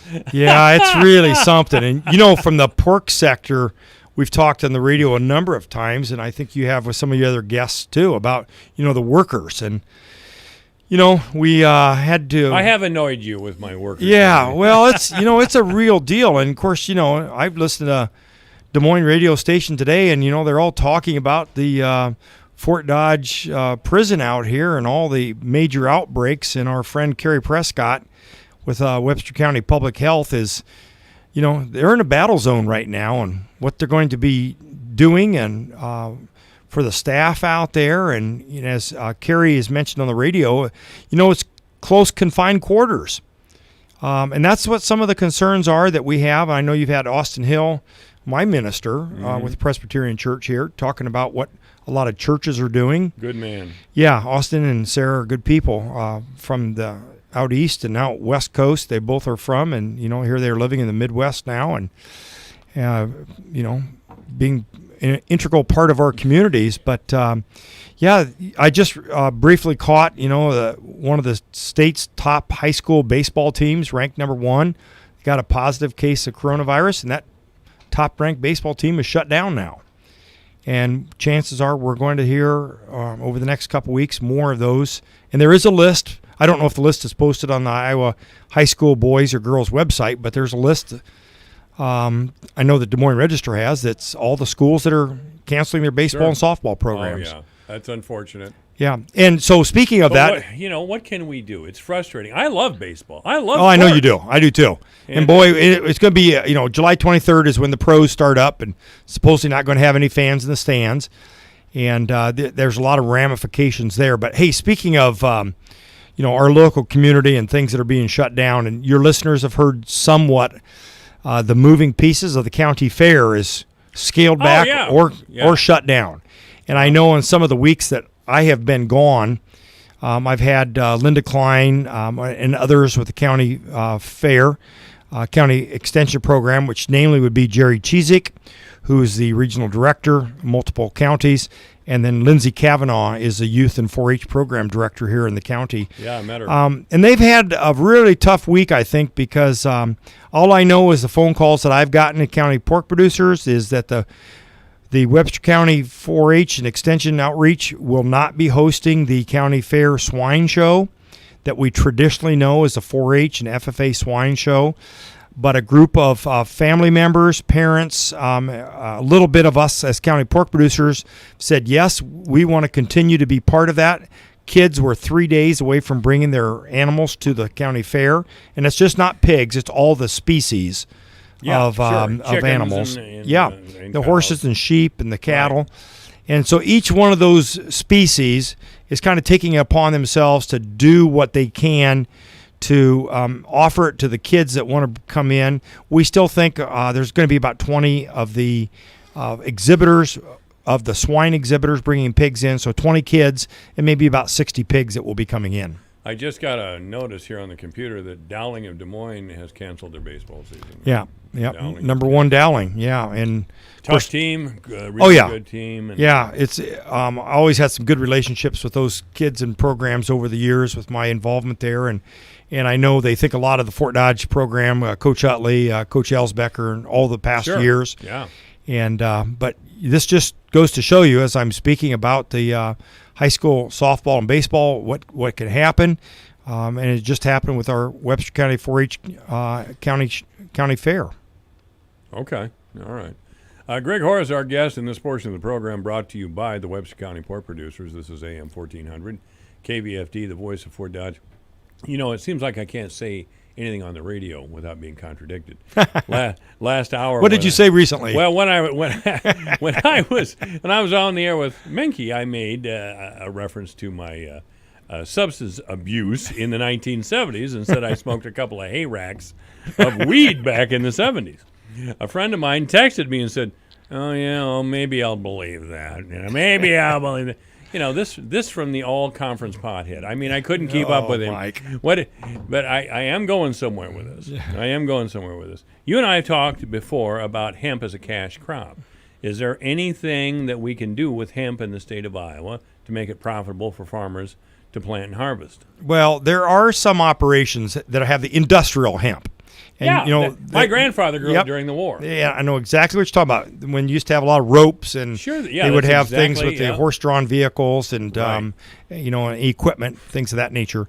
But there are some organizations out there with the medical marijuana that is legalized in some areas, and then there is the ability to grow that product, and it's highly regulated, of course. Of course. But, and as I follow it through agriculture circles, even some of the mainline agriculture communication organizations, be it print or radio media, they have conferences. They have opportunities for farmers to come in and collaborate their ideas and work with the network of those people. But you know what? It all comes down to margins are tight. Always. But you know what? If we can have new uses, this is the same thing that happened 25, 30 years ago with ethanol, and how we had technology that was just kind of new and emerging, and now that's come along, and now we have corn ethanol plants that don't just make ethanol, they have all the co-products that go along with that. And we're very blessed in this county to have three major manufacturers or processing facilities of corn. Yes. And they're real busy right now. I know I'm hauling my June, July corn right now. A lot of farmers are out there. Last week there was over an hour wait to get into the Cargill plant. A lot of corn coming in this time of the year. But it just goes to show you, as you ask me about the hemp, that Iowa's pretty much based on corn and soybeans. And we have some oats and we have some other minor products that are diversified products. Specialized corn, soybean products. But whatever we can do to have some diversity, I think that's good. But the leading edge or the cutting edge people on the front of it, you've got to have some pretty deep pockets to make it work. I suppose. And if you're making a living with corn, it's hard to get. We like to think we are. Well, let's talk about that a little bit. In ethanol, I remember when ethanol came along, they're going to use corn stalks as an ethanol source, and even some people in other states had found weeds where they thought they could extract the sugar or whatever. Did that ever go anywhere? I mean, using corn stalks for ethanol production? Yeah, there's when the dollar of the barrel of oil was over $75, $90, $100, and I think it peaked around $140. Oh yeah, it was up. And then it came back tumbling back, of course, as we all know. But when you have a competitive fuel. And remember, ethanol was brought in because of the outlawing of the carcinogenic and pollution product that was MTBE. And so when ethanol came to its own is because they were removing MTBE, trying to clean up the air quality in cities like Denver and Dallas and Los Angeles and New York because of the poor air quality, because of the exhaust fumes. So, this is what technology does. It comes along, and we hopefully make things better. Now, specifically about your cellulosic fibers and cellulosic ethanol. That comes from corn stalks, corn cobs, just right up here at Emmitsburg, real close to where Mike Negg grew up at Cylinder, Iowa. My friend is texting me. Bet. He just said that there's a corn plant. Yeah, and I did know that. I did know that. You bet, right up there. So Jeff Broing with Poet and some of his people, they've been in this community before and trying to get farmers to have corn stalk bales and try to have investment in that. And it's been a real tough road to hoe. I've shared with you on this station and calling in the last few weeks about Monty Shaw with the Iowa Renewable Fuels Association. There's national organizations that are the companion or the partners with them also. But, it's very tough competition for trying to get 10% of our ethanol or the blended fuels into the U.S. fuel system. We continue to have plenty of production capabilities. I believe I just heard now we're back to about 85% of our production capacity, which means we still have about 20% of the plants that are either shut down or that they're temporarily slowed down. Mm-hmm. So, you know what? It continues to be a market-based product. Right. And so we've got to continue to have that. And as far as corn farmers go, we do have a better basis or a little bit better price, about 13 to 15 cents. Describe basis, by the way. So we have a futures corn price, which is based off Chicago, and then we have a local cash price. And so our local co-op might be 40 cents under the Chicago futures. So today, just say Chicago futures is around $3.40 for a bushel of corn. But farmers, we're getting paid about $3. Okay. That's the basis. That's the difference because of a lot of different factors. But the ethanol industry is brought in. So has the livestock industry with a lot of feeding of pigs and chickens with feed mills, a stronger basis because we need to have more corn at certain locations. And we're blessed in this part of the state of Iowa, central Iowa, northeast Iowa, north central Iowa, northwest Iowa, a lot of feed mills because as all your listeners know, Iowa's number one in the nation in hog production and in hog numbers, number one in the nation in egg laying facilities, and real high in the nation on poultry that we raise for meat products. So, we have a lot of need and a lot of demand there. All right, that's I do want to ask about pork. Well, maybe we ought to wait till after the news break here. I was going to ask you about, I think we just have enough time to get a quick update here on pork exports to China. Excellent. Last I heard, we were doing much better. The Chinese had come around importing more corn, soybeans, and pork. Yeah.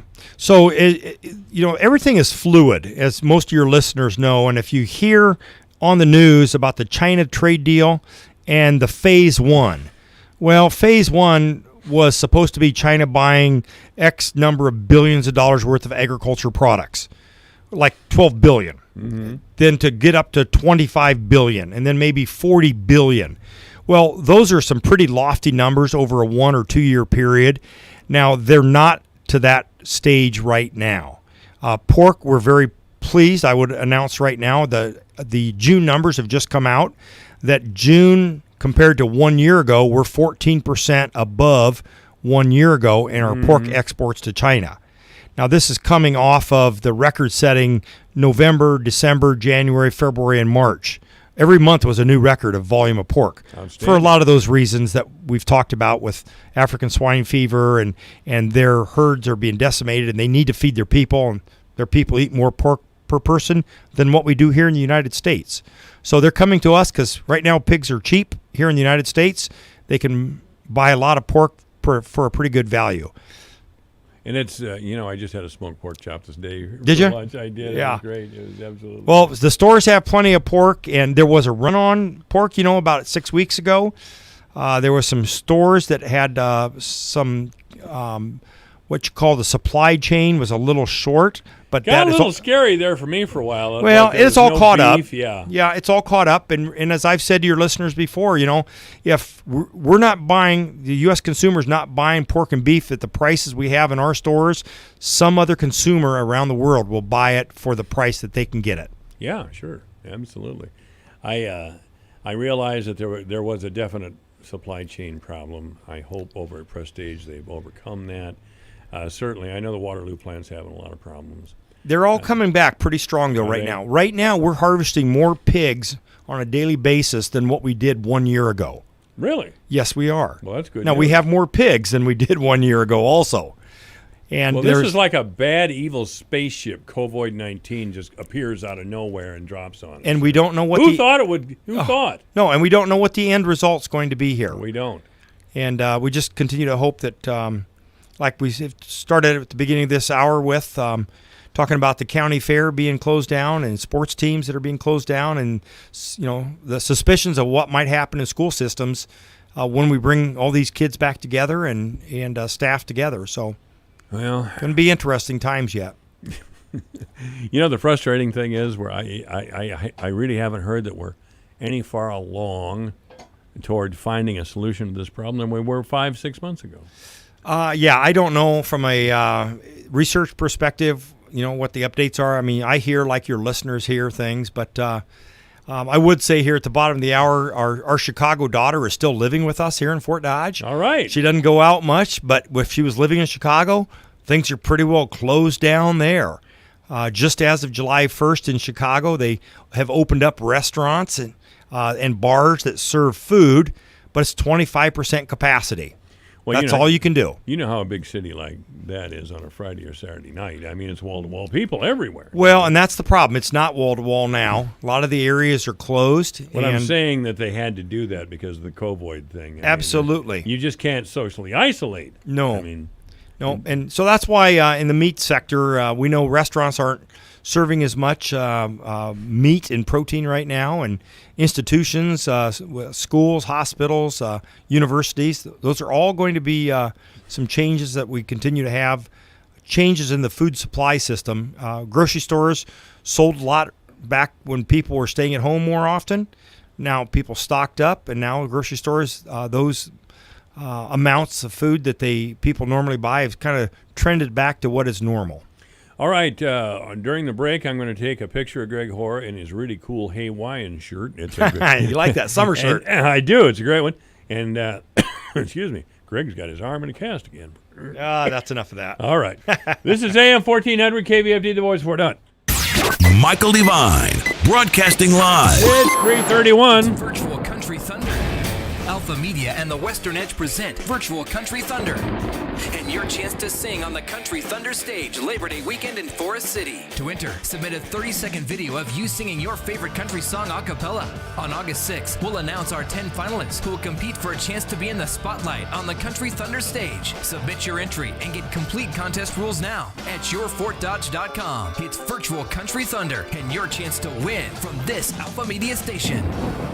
This is an advertisement. Paid non-attorney spokesperson Ricky LeBlanc, admitted in Massachusetts only. Sokolov Law LLC, Chestnut Hill, Mass. Paul J. Morgan, Winter Park, Florida. Greg Hobby, New Jersey. Michael Bro Gonzalez, admitted Louisiana. While this firm maintains joint responsibility, most cases of this type are referred to other attorneys for principal responsibility. Mesothelioma. If you know what mesothelioma is, you or someone you love has likely been affected by this devastating cancer. You may be entitled to compensation. Call Sokolov Law today. 1-800-736-2100. The only known cause of mesothelioma is asbestos exposure. Thousands of U.S. veterans and trade workers are at risk for the disease. Nearly $30 billion in court-ordered trusts has been set aside to pay money to asbestos victims. If you or a loved one has been diagnosed with mesothelioma, call now. You may be able to receive compensation without ever going to court or filing a lawsuit. Call for a free legal consultation at 1-800-736-2100. That's 1-800-736-2100. 1-800-736-2100. Your news, your town, your station.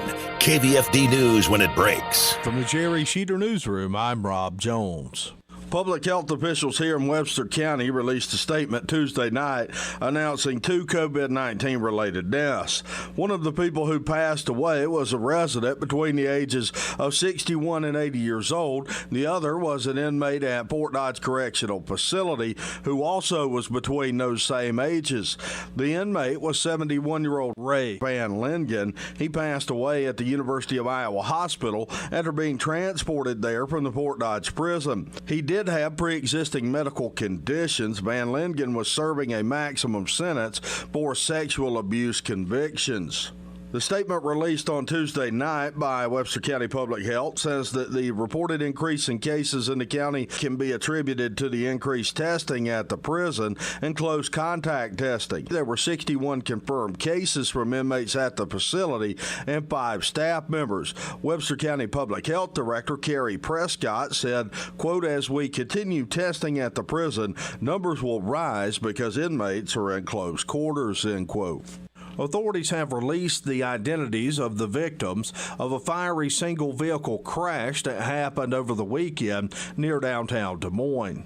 Investigators said the crash happened after 2 a.m. Sunday morning near Waterworks Park in Des Moines when a car crashed into a tree, then caught fire. 4 young men were killed in the incident, and a woman was injured but survived. The 4 young men that passed away were 23-year-old Zachary McBride of Weaver, 22-year-old Ross Jacob Welsher, who was the driver, 22-year-old Jordan Van Gundy, and 24-year-old Jacob Lee Van Gundy, all of Des Moines. Police say that excessive speed was a factor in the crash.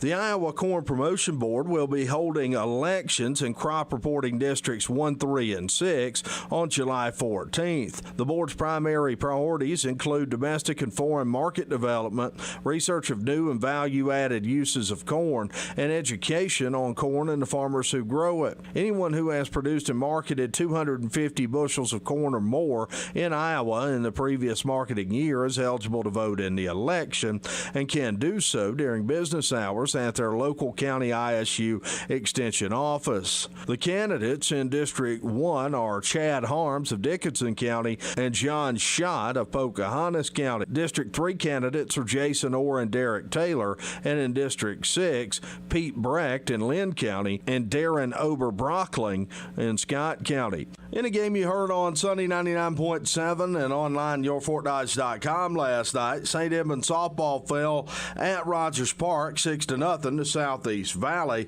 Senior night for St. Edmund. Gale's lone senior Jossie Timmerman was honored before the game.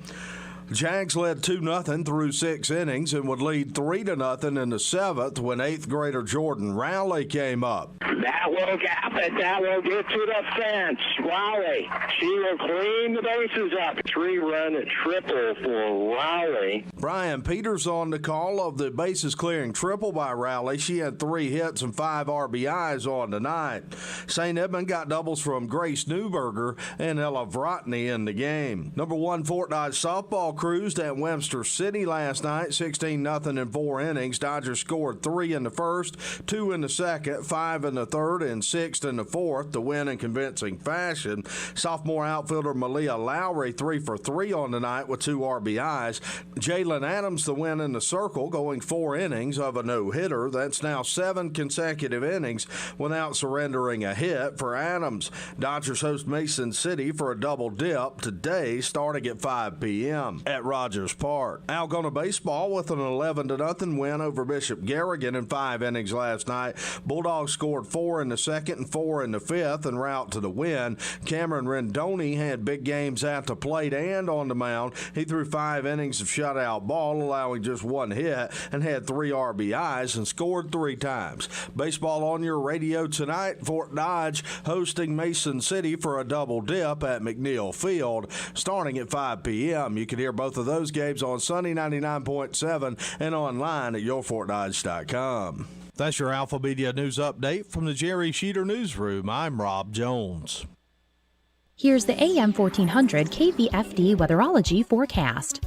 A heat advisory continues until 8 p.m. tonight. High temperatures reach up to 93 this afternoon under mainly clear skies, southerly winds 10 to 15 miles per hour. Partly cloudy skies. Tonight, chance for scattered storms, lows dip down to about 70. Chance for scattered thunderstorms. Tomorrow, high of 88.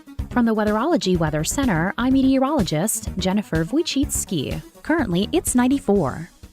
Here's a look at how the markets closed today. July corn up 3 1/4 cents to close the day at 3.48 1/4. September up 2 3/4 at 3.46 1/4. December up 1 3/4 at 3.54 1/4. March up 1 1/4 at 3.64 1/2. July soybeans down 1/2 penny to close at 8.94 3/4. August down 4 1/4 at 8.92 1/2. September down 5 3/4 at 8.90 3/4. November down 5 1/4 at 8.97 1/4. July wheat closed up 25 1/4 cents to end the day at 5.17 1/2. Soybean meal down 1.70 a ton at 2.91.30. August live cattle closed down 85 cents at 99.15. October down 67 at 103.50. August feeders down 87 cents at 134.05. September down 65 at 135.67. July lean hogs down 47 cents at 44.05. August down 92 at 47.95. I am Dwayne Murley.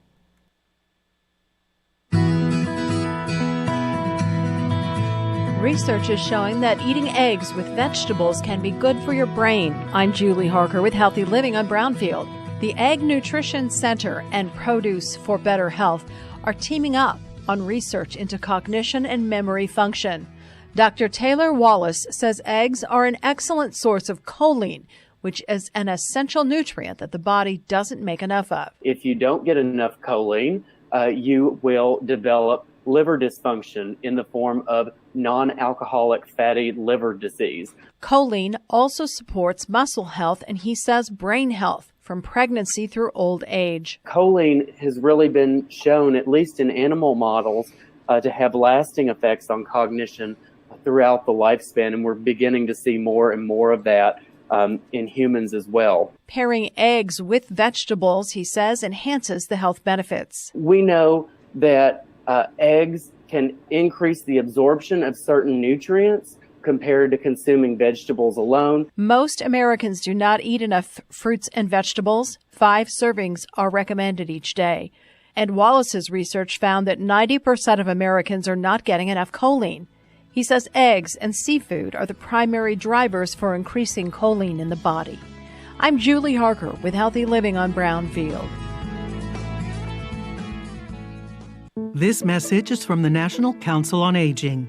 Adults over age 60 are at higher risk for the COVID-19 coronavirus because they may have weaker immune systems or chronic health conditions.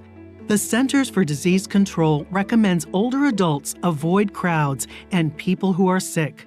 Wash your hands and disinfect surfaces often. Keep a 2-week supply of food and medicine on hand. Learn more at ncoa.org. You pledged your life to serve. You made sacrifices, lost loved ones. At VA, we don't see the falls you've taken.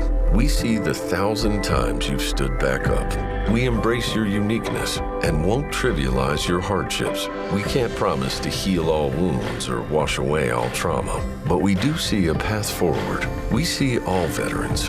We see you. Learn how treatment works and recovery is possible. Visit maketheconnection.net. David Horowitz, author of Blitz, is predicting more protests against President Trump this summer. In Blitz, Horowitz warns Antifa wants to stop Trump. Blitz is already a #1 Amazon bestseller. Tune in at 7 p.m. Eastern to Greg Kelly Reports on Newsmax to find out the real agenda of Antifa. Newsmax TV ratings are up 200%. Everyone carries us: DirecTV, Dish, Xfinity, Spectrum, Cox, Optimum, Uverse, Fios, Suddenlink, Mediacom, Wow, Armstrong, and more. Newsmax TV. Real news for real people. Have you wanted to speak a new language, but thought it would be too difficult? Then try Babbel. Babbel starts by teaching you words and phrases that gradually get more complex. Soon, you're practicing short conversations. So in 15 minutes a day, you'll be speaking a new language in a few weeks. Babbel is built around real life. It teaches you practical conversations that you will actually use. Babbel, language for life. Now try Babbel for free. Just go to Babbel.com and start learning a language today. That's Babbel. Connect to this radio station from all across the country. Take us to the gym, shopping. How about a road trip? Listen to us now on the free iHeartRadio app. You'll never miss a moment with your favorite radio station. Download the free iHeartRadio app and search for this station so we can go wherever you want us to. Michael Devine, the Doctor of Truth. Does anyone have anything they'd like to confess? That AM 1400 KVFD. And this portion of the program brought to you by the Webster County Pork Producers. With us, of course, is a past president of the Iowa Pork Producers and current president of the Webster County Pork Producers, Greg Hora. And he's looking pretty nappy in his Hawaiian shirt. There. He looks like summer. Summer and cool. He looks like summer. So. Well, because of the little issue that you referenced earlier with my hand and shoulder, I can't put on T-shirts, so I got to have button-down shirts on. Well, what we're referring to here is, why don't you explain your injury? Oh, I had a little farm injury, and haven't said too much to many people, but got a it's just you sporting and me. Just you and me, Mike. Sporting a blue cast on the left hand and arm for another month or so, and hopefully get something smaller. It's what happens when you fall 6 or 7 feet down and try to catch yourself. The ground did not move, but my hand and thumb bones did. So you broke your thumb, or a couple bones in the thumb. Oh no. Yep. So anyway. Yeah, that's the way it is, boy. I'll tell you. As you asked me earlier about doing office work now, and as I mentioned, I was in the corn bin this morning because time of the year we're moving our June and July corn sales that we've had on the books. And it's time I told you this. You're right at the right age now. Let the younger fellas handle that. I don't have those younger fellas out there. You don't have the younger fellas. Jeez. You got a bunch of old coots out there or what? Well, I'm the old coot right now. Yeah. So anyway, the issue is not about the mobility is one thing, but you don't want to get the darn thing sweaty in there. Oh, God. So I've had casts before. Anyway. Leg cast, arm cast. Knock on wood. Yeah. I haven't had one for many years, but those are terrible. So yeah, we see. As a pig farmer, you always give me the accolades on that, and listeners know that this is pretty tough weather on animals right now. When it's 90 degrees outside, a lot of humidity. The humidity's there, but we've got stir fans in all the barns, so we have a lot of air moving. We have water misters, which are placed along the outside portions of the barn. Mister in every pen that comes on for 2 minutes and is off for 20 minutes, bringing water, which brings down the ambient air temperature actually in the barn, and pigs cool as they dry off then. So with market weight pigs that I'm dealing with right now, because I've got a lot of pigs to sell here the month of July and August, it's a pretty serious time of the year to have heat like this. And everybody driving down the roads, you see the conditions of people's yards that are changing. It's brown, and I do know happens fast. Yeah, it has. And from Clare to the northwest up towards Gilmore City, just yesterday morning they had a nice little shower. So some areas are getting that, and I've got pork producer friends and farmer friends from across the state, and I heard about some severe wind in eastern Iowa just last night and this morning with storms. So, that's just what goes on, and we're blessed to have an excellent growing season. I think as a farmer, I saw more 4th of July pictures of farmers or families in cornfields than I've ever seen because of the height of the corn, and even a couple of my farmer friends down by Marshalltown these men are 6'4", and the son is 6'5", and the corn was still about a foot taller than the sun, taken on July 4th. So, crop spraying that I've done this week, I know we've got some 7, 8, 9 foot tall corn out there for the 8th of July, which is pretty remarkable. But we'll continue to do what we have to do on the, not just the crop side of things, but the farm organizations. This time of the year we have usually a lot of summer type of meetings, organizational meetings. Now most of those organizations, and I participated one a week ago with corn growers, it's all Zoom meetings. That's what most of them are, aren't they? Yeah, most of them are now. And matter of fact, when I got home today before coming in here, we've got some Iowa pork meetings that were canceled back in June, and we're hoping to have some face-to-face meetings on July 31st for what we call our committee day and our delegate election and selection day. But we've got a lot of committees that we're just doing Zoom meetings now, much like a lot of people listening on the radio know that churches are having Zoom meetings and Zoom services. So the world obviously is adapting to what we can do that way. So sure, we're just do what we got to be doing. But as I mentioned, the first segment about the county 4-H fair, Webster County was abruptly canceled or changed. What is going to be just the animal shows or? Well, I've heard on some of your sister stations they're still having some of the grandstand entertainment. So those entertainment venues, I'm sure they're going to be giving all the precautions for the social distancing and the preemptive needs for masks or whatever needs to be done. But some of those shows, those are fundraising activities, and those are things that a lot of people get enjoyment out of doing, be it stock car races or tractor or truck pulls. I know, much like the Manson Crater Days, they made an abrupt change just days, if not hours, prior to the events starting. So we continue to have more of those type of announcements. But to answer your question, I think most of the Webster County livestock shows are still going to be held. They're going to be what's called open shows to only those kids that are in Webster County. Right. I know from the pig side of things, we're still hosting it with limited family members in attendance. We still have our pig judge coming in and the kids that have worked all year with their projects, and not just raising the animals, but all the other things that go along with that. There's some training and testing and some other aspects of pig production besides just bringing animals into town. What are some of the challenges pork producers face, and how do they protect pigs from this intense heat? Well, we do the best that we can. That's why we're blessed that our modern pig production, we're under roof right now. We're in buildings.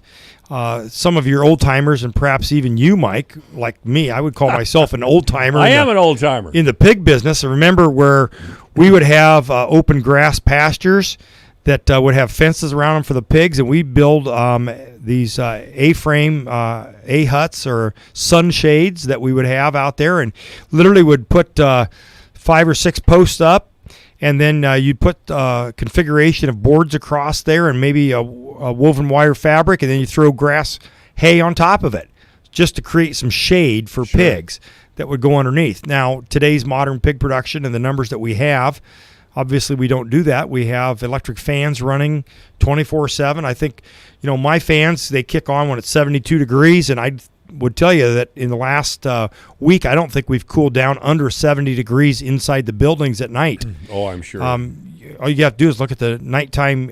We as farmers know this from raising pigs or cattle or poultry barns. Or corn farmers, soybean farmers, we look at the nighttime low temperatures. What will it get down to at nighttime to cool down the animals, cool down the buildings, or cool down the crops themselves? That's an important part of how we raise animals and crops. I remember farmers sending their kids out to just spray the hogs down with a garden hose. Yep. And then the kids would take the sprayer off the end of the hose once they had some cool water and stuff. I mean, some of the days were scorchers. And they just let that water run from the garden hose at a trickle into the hog lot all the time. Yep. And just to keep it cool. Yeah, well, that was the old adage of the mud holes. Yeah, that was the mud holes. The mud holes. And the pigs would go into the mud holes. And, hey, I kind of created that. They did, too. They got right in there. Yeah, I kind of created some of that today, and I had that memory about 3 or 4 hours ago when I watered my sweet corn patch. So a lot of us as farmers, we plant sweet corn, and I have a water trailer out there with clean water that I use for my fungicides or my herbicides, crop protection products, foliar fertilizers, and so I had a couple thousand gallons. So pleased to announce my sweet corn patch got 2,000 gallons of water on it today. So had a nice mud hole there. So if I can keep the raccoons away, we should have some good sweet corn in about 10 days. By golly, bring a little in, will you? Oh, my goodness. I see they got some for sale, but I'm waiting a little while longer because I know some farmers. I always like Iowa sweet corn best. What they have in the grocery stores is usually Georgia corn. Yep. And it's okay. But I think our local Fairway here, where I've bought sweet corn from before, I think they source some of their corn at a pretty local do they? Source, yeah. So I think we'll start seeing those And I know there's other locations around town that you and I both know of. A couple guys that I'm aware of from the Manson area, Clare area, they come into town and they set up and always have great produce there too. Yeah, and usually there's a sign in the grocery store that says Iowa Sweet Corn. Yeah. Yep. So, but yeah, those are some good things this summer to be thinking about. And I think maybe is today or in the next couple days, the ban is on the fireworks in Fort Dodge again. So, as I was up at 2:30 in the morning a couple mornings ago with stretching out this arm and hand, heard the fireworks still going off at 2:30 in the morning is makes you kind of wonder sometimes what neighborhoods are doing. Well, there's a lot of disrespect for this particular law. I mean, I saw a video from Los Angeles. Of course, they banned fireworks completely from the whole state. And the city of Los Angeles, an aerial shot at night, and it looked like the circus had come to town. There were explosions all over Los Angeles, fireworks, and there was a total ban issued by Governor Newsom on fireworks in the state. Yeah. And, if you have a law that people don't respect, they'll disobey it. Yeah. Now, I do not, here, ladies and gentlemen, before you call me and chew me out, I do not think fireworks going off at midnight is a good idea. I think that's uncouth and not polite. And I've woken up in the middle of the night with a big bang. There must be some other activity going on for that poor decision making. Then is that right? I would think so. There was some very selfish behavior, but for the most part, 4th of July, I think. They had great fireworks up at the lakes. They had great fireworks around the area. I don't know why Fort Dodge didn't jump in, but they didn't. I did not go out to the racetrack. Yep, the Speedway. Yeah, I don't know how that went, but I'm sure it went off okay. Yep. It's the 4th of July is just a special day. I think.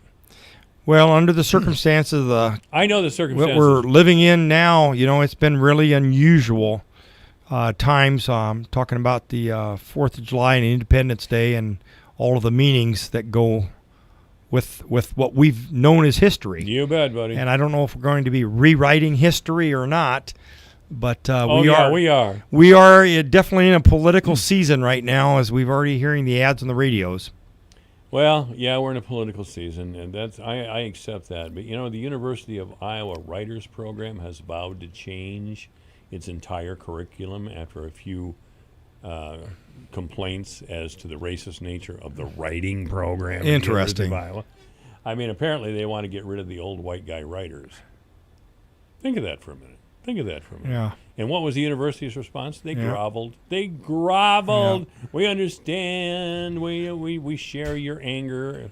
You share the anger. They're mad at you. Yeah. Well, it is some changing times. So and it is. Those that follow our major sports teams here in Iowa with Iowa and Iowa State know that there's discussions coming out of those universities of what's going on and how that filters into the general population of the school systems and obviously the staff of whatever educational component it is, not just the sports world, but all through this, the staff is also affected. Now, I know you went to Iowa State to school. Yeah. But I know you grew up over in Washington. You still have family there. Oh, yeah. Very near Iowa City. You bet. So you must have grown up a Hawkeye fan. Some of the first university things I remember is wrestling, your knowledge of the Dan Gables and the Chris Taylors and those guys. Those are great years. Back, years. And that was, all of 50 years ago now, folks. But Dan Gable's an old guy. Oh my gosh, yeah. And we're gonna miss seeing him like you and I saw him at the Iowa State Fair about 3 years ago. That's right, he was down there. Yeah, I Just brought him over all by himself. Well, I ran into him and I brought him over to you, and it was a thrill for you and a thrill for me. I know. I've met the coach 10 times. Dresser now is down there. Yeah. But he was just as passionate about wrestling as he always was. Absolutely.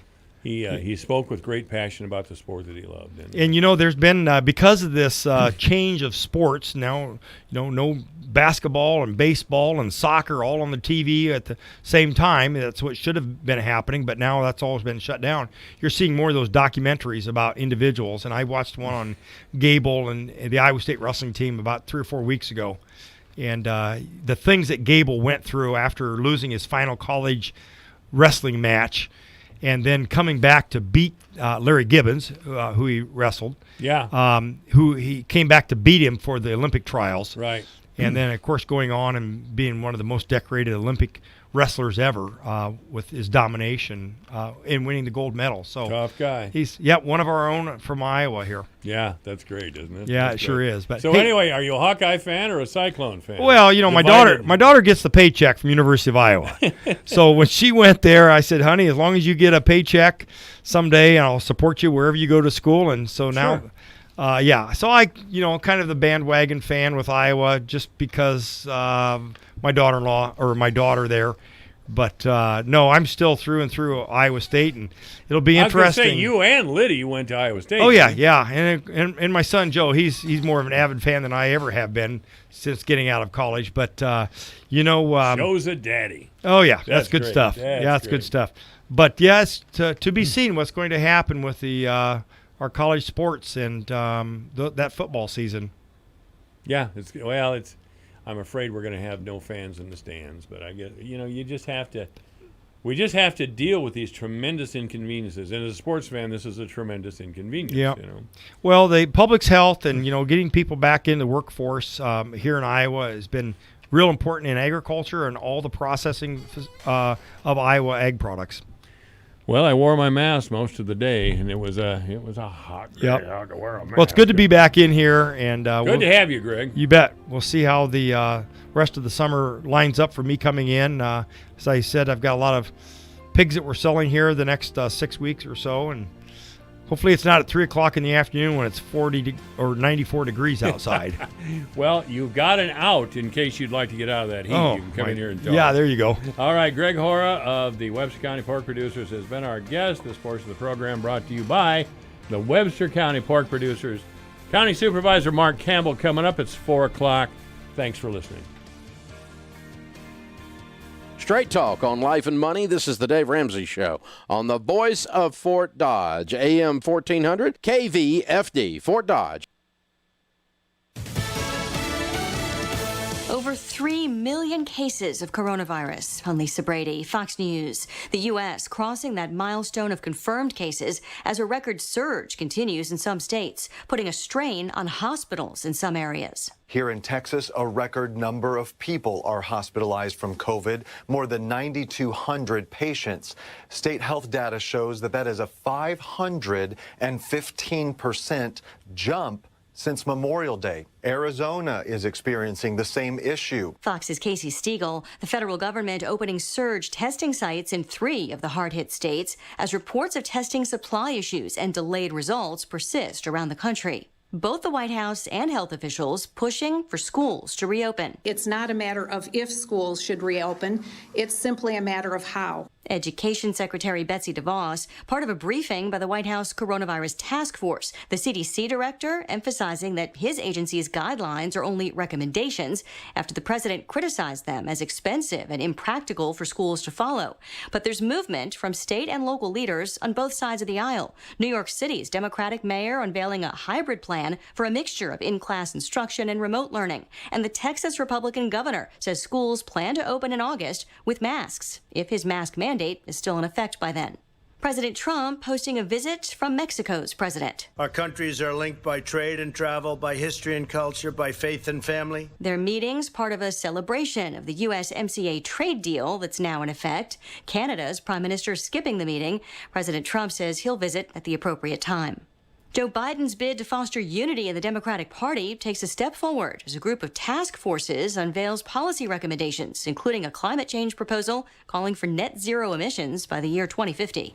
America is listening to Fox News. Looking to cut costs and free up cash on a monthly basis? Start today with Pure Talk USA. Now, the average family of 4 is saving $70 a month. That's over $800 a year savings on your cell phone service with Pure Talk USA. And it starts at just $20 a month, depending on the amount of data you need. Switch to Pure Talk today. Just go to puretalkusa.com. Use the promo code Sean. You get 50% off your first month. That's promo code Sean to get 50% off your first month at puretalkusa.com.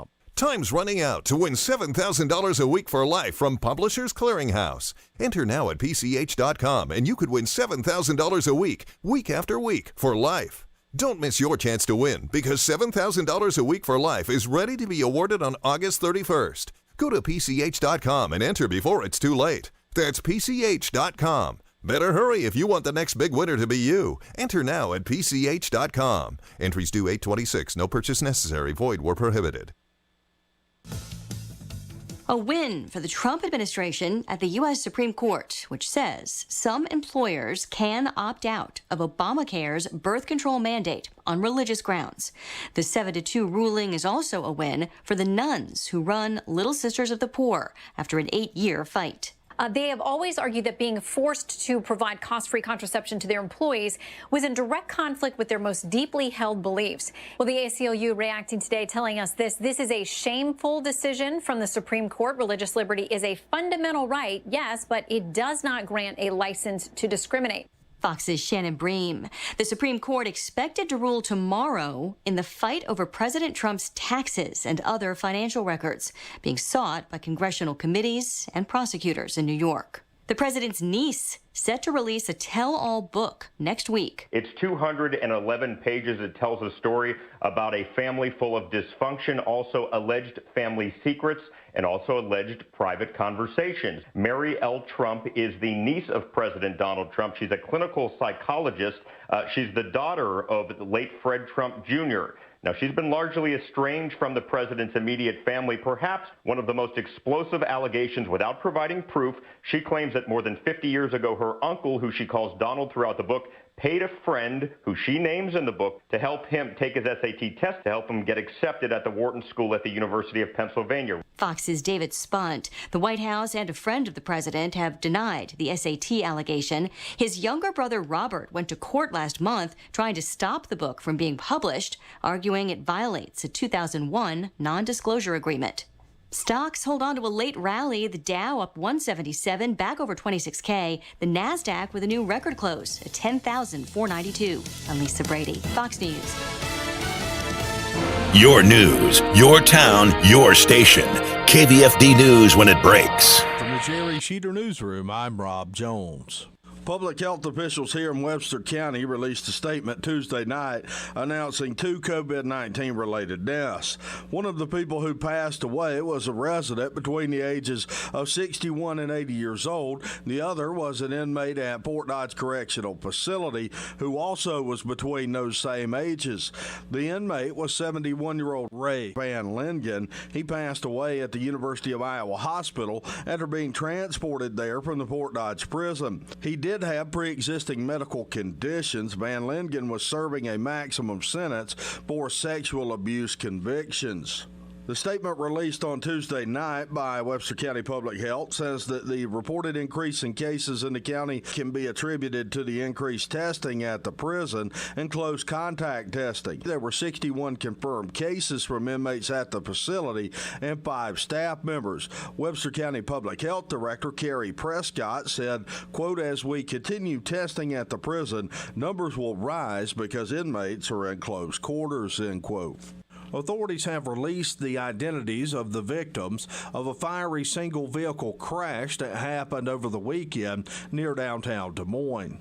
Investigators said the crash happened after 2 a.m. Sunday morning near Waterworks Park in Des Moines when a car crashed into a tree, then caught fire. 4 young men were killed in the incident, and a woman was injured but survived. The 4 young men that passed away were 23-year-old Zachary McBride of Weaver, 22-year-old Ross Jacob Welsher, who was the driver, 22-year-old Jordan Van Gundy, and 24-year-old Jacob Lee Van Gundy, all of Des Moines. Police say that excessive speed was a factor in the crash.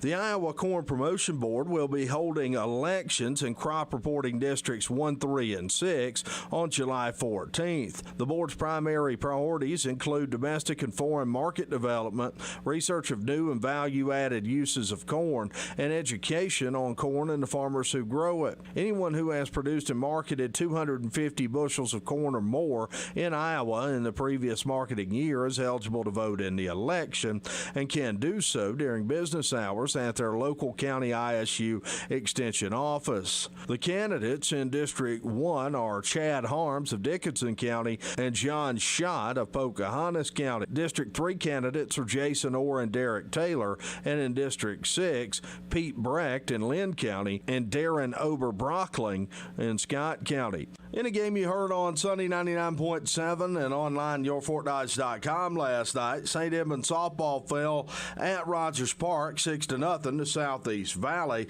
Senior night for St. Edmund. Gale's lone senior Jossie Timmerman was honored before the game. Jags led 2-0 through 6 innings and would lead 3-0 in the 7th when 8th grader Jordan Rowley came up. That will gap it. That will get to the fence. Rowley, she will clean the bases up. 3-run triple for Rowley. Brian Peters on the call of the bases clearing triple by Rowley. She had 3 hits and 5 RBIs on the night. St. Edmund got doubles from Grace Newberger and Ella Vrotny in the game. Number 1 Fort Dodge softball cruised at Webster City last night, 16-0 in 4 innings. Dodgers scored 3 in the first, 2 in the second, 5 in the third, and 6 in the fourth to win in convincing fashion. Sophomore outfielder Malia Lowry 3 for 3 on the night with 2 RBIs. Jalen Adams the win in the circle, going 4 innings of a no-hitter. That's now 7 consecutive innings without surrendering a hit for Adams. Dodgers host Mason City for a double dip today starting at 5 p.m. at Rogers Park. Algona baseball with an 11-0 win over Bishop Garrigan in 5 innings last night. Bulldogs scored 4 in the second and 4 in the fifth en route to the win. Cameron Rendoni had big games at the plate and on the mound. He threw 5 innings of shutout ball, allowing just 1 hit, and had 3 RBIs and scored 3 times. Baseball on your radio tonight. Fort Dodge hosting Mason City for a double dip at McNeil Field starting at 5 p.m. You can hear both of those games on Sunday 99.7 and online at yourfortdodge.com. That's your Alpha Media News Update from the Jerry Sheeter Newsroom. I'm Rob Jones. Here's the AM 1400 KVFD Weatherology forecast.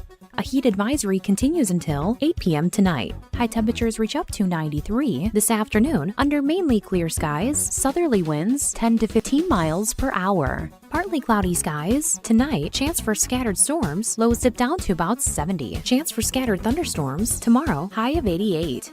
From the Weatherology Weather Center, I'm meteorologist Jennifer Wojcicki. Currently, it's 94. During this challenging and unprecedented time, Gunderson's is here to serve with expert guidance and understanding to each family and their unique needs. We provide options for funeral, cremation, memorial, virtual, and webcast services, either presently or at a later date. We understand that grief does not wait. We are trained to help you walk this path to bring comfort and support. Every life deserves to be recognized and celebrated, whether it be together or afar. At Fisher Investments, we do things differently, and other money managers don't understand why. Because our way works great for us. But it may not work for your clients. That's why Fisher Investments is a fiduciary, obligated to put clients first. It's the highest standard for a financial advisor. So, what do you provide? Cookie-cutter portfolios like the rest of us? No cookie-cutter portfolios here. Fisher Investments tailors portfolios to meet each client's goals and needs. But you do sell investments that earn you high commissions, right? And make commissions when you make trades for your clients? No, Fisher Investments doesn't sell any commission investment products, and we never earn commissions on trades. So what's in it for you? Fisher Investments fees are structured so we do better when our clients do better. When it comes to helping clients achieve a comfortable retirement, we're clearly different. Visit FisherInvestments.com to find out why investors like you switch to us. Fisher Investments, clearly different money management. Investments in securities involve the risk of loss.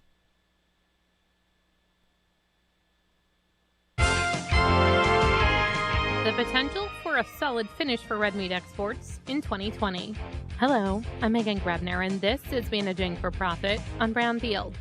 Red meat exports trended lower in May, but as Dan Hallstrom, president and CEO of the U.S. Meat Export Federation, explains, he expects that to be short-lived. We'll find out more on his outlook coming up in this Managing for Profit on Brownfield right after this. There are everyday actions to help prevent the spread of respiratory diseases. Wash your hands. Avoid close contact with people who are sick. Avoid touching your eyes, nose, and mouth. Stay home when you are sick. Cover your cough or sneeze. Clean and disinfect frequently touched objects with household cleaning spray. For more information, visit cdc.gov/COVID-19. This message brought to you by the National Association of Broadcasters and this station. I'm a wife, a sister, and a grandfather. I'm an office clerk. I'm a research analyst, dance fitness instructor, actor. I'm a copywriter. I'm a veteran. I have lupus, cerebral palsy. I'm blind. And I'm working in a job I love. Because I was given a chance to contribute my skills and talents. To show that my disability is only one part of who I am. Who I am. Who I am. At work, it's what people can do that matters. For more information, visit whatcanyoudocampaign.org. Red meat exports trended lower in May, with beef exports dropping to the lowest recorded volume in 10 years. U.S. Meat Export Federation President and CEO Dan Hallstrom says that was due in large part to interruptions in slaughter and processing as a result of COVID-19 outbreaks. We started to see the beginning impacts on beef in April. We were down just a couple percent, but we saw obviously a much bigger impact here in May. As far as pork goes, the numbers for May were up 12%, but the rate of growth was the lowest in 6 or 7 months. But Hallstrom doesn't expect those export declines to be the new normal. In fact, he tells Brownfield he's pretty optimistic about the remainder of 2020. And it's definitely not business as usual. So from that standpoint, I think volatility is probably, unfortunately, a given to some extent. That being said, I think we are well positioned. Let's not forget about some of the good news out there. Aside from COVID-19, we have a couple of landmark trade agreements that are really providing us some stability. One is the U.S.-Japan Ag Agreement, which was implemented January 1 of this year. And, year to date, we're up significantly for both beef and pork, even though the May numbers were down. The overall trends early in the year were through the roof. So I think that gets back on track with a country like Japan. June, July through the rest of the year, we're looking for some good things there. The other big thing that just went into effect a few days ago, of course, was the USMCA. Implementation was on July 1. And, I think this assures that we stay on a level playing field with our two of our larger trading partners in Mexico and Canada. And the same thing with Japan. The ag agreement there got us on the level playing field with our major competitors, such as Australia on the beef side and Europe on the pork side. So, yes, I think there's a lot of good things going on, and demand in general globally has been very resilient. Even though food service business is down dramatically in a place like Mexico currently, the retail business, the online business is booming. So I think there's trade-offs, but in general, things are looking pretty positive going forward. I'm Megan Grebner with Managing for Profit on Brownfield. David Horowitz, author of Blitz, is predicting more protests against President Trump this summer. In Blitz, Horowitz warns Antifa wants to stop Trump. Blitz is already a #1 Amazon bestseller. Tune in at 7 p.m. Eastern to Greg Kelly Reports on Newsmax to find out the real agenda of Antifa. Newsmax TV ratings are up 200%. Everyone carries us: DirecTV, Dish, Xfinity, Spectrum, Cox, Optimum, Uverse, Fios, Suddenlink, Mediacom, Wow, Armstrong, and more. Newsmax TV. Real news for real people. Michael Devine, the Doctor of Truth. Does anyone have anything they'd like to confess? That AM 1400 KVFD. All right, yeah, I'm the Doctor of Truth here at AM 1400 KVFD, the voice for Dodge. If you have a question or comment for me or any of my guests, the number to call is 515-955-1400. That's 955-1400. It's been the KVFD number since the days of Ed Breen, which were a long time ago. Our guest is County Supervisor Mark Campbell. How are you, Mark? Good, sir. How are you? Real good. I went down to Amigos just before the 4th and had a really nice lunch on the deck there and watched the world go by, and that was okay. It's pretty peaceful sitting out there. Yeah, yes, it is. And a lot of people sat out on the outer deck, and they must have really wanted to get a suntan that one day because, wow, it was hot. We have the tables spread apart quite a bit, and part of the parking lot's blocked off for tables for people to sit. And, yeah.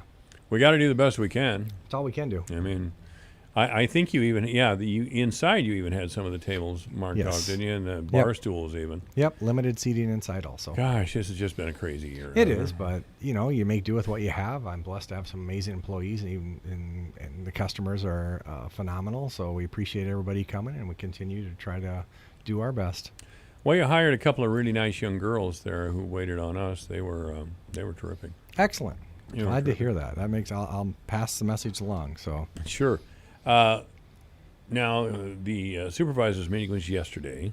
Yes. And I just went blank on the whole thing. I had to think about it. I'm like, oh, yep, it is. Today is Wednesday. It's funny how the days do just kind of go together. Well, we had the 4th of July weekend. Yeah. I took a couple of days off. So I'm, what, Wednesday already? Okay. Yeah.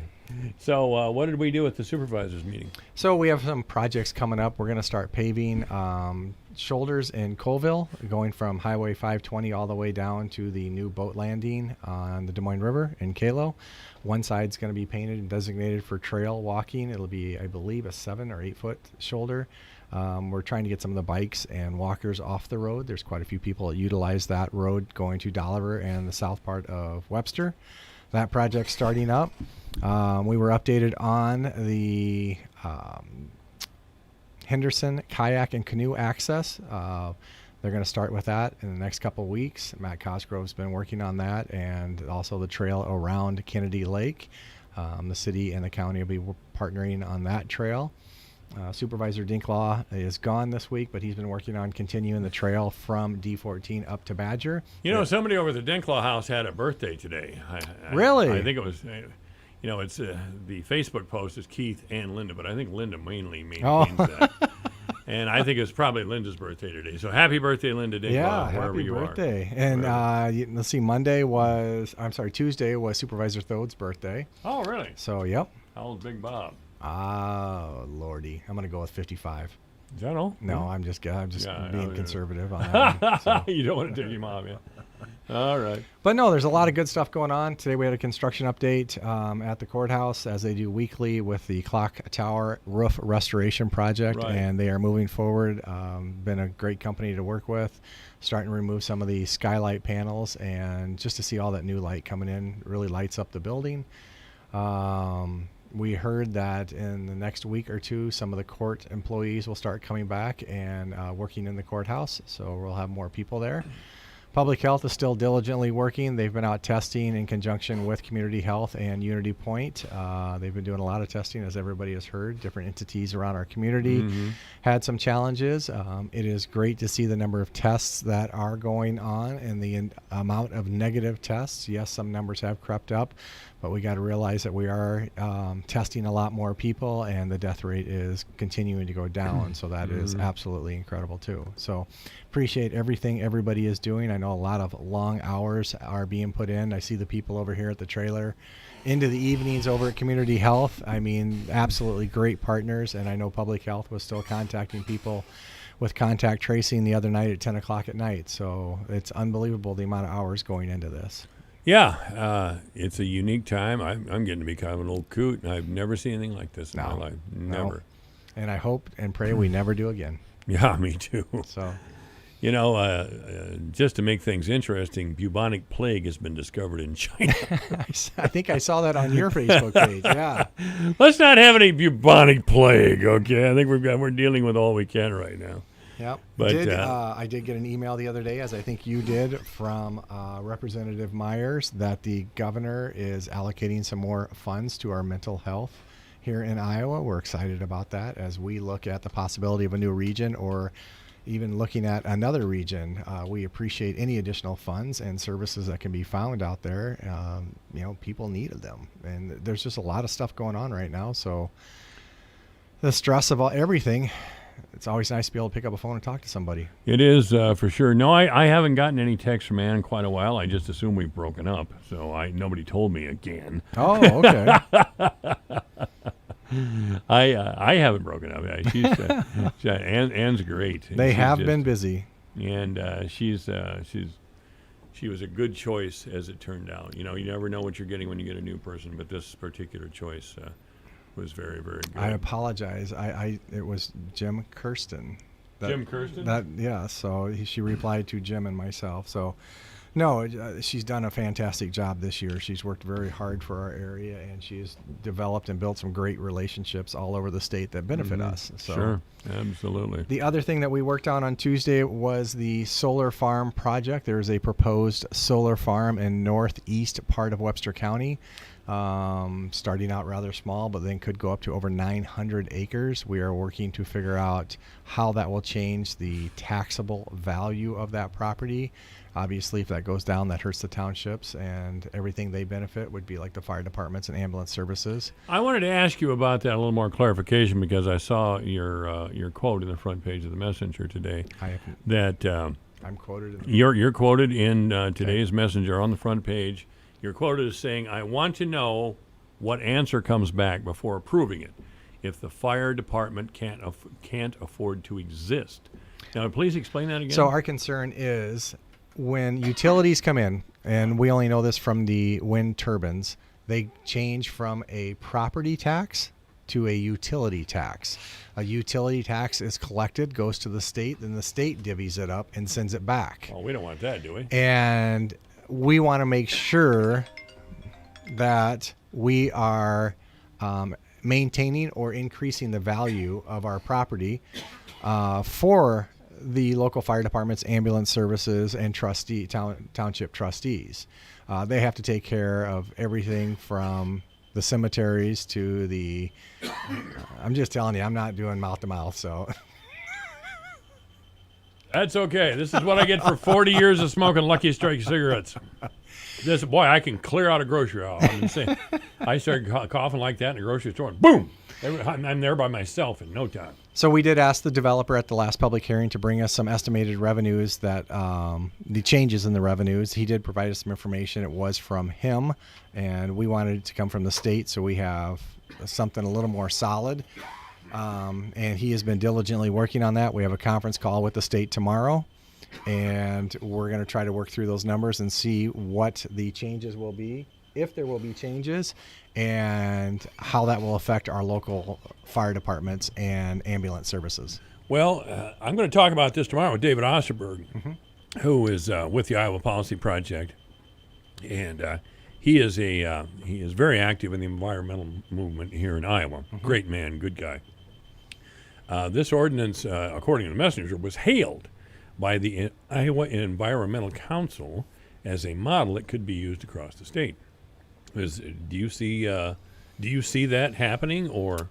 You know, I hate to see any one cookie cutter ordinance going anywhere, because things that happen in Webster County and Pocahontas, Humboldt, and everything might not be the same that for eastern Iowa.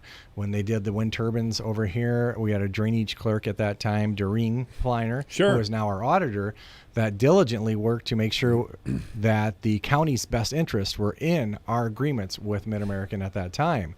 We have things in our agreements that other counties didn't negotiate, whether how roads are maintained, who maintained them during the construction period, drainage, how they could cross drainage districts, drainage lines, drainage mains, everything.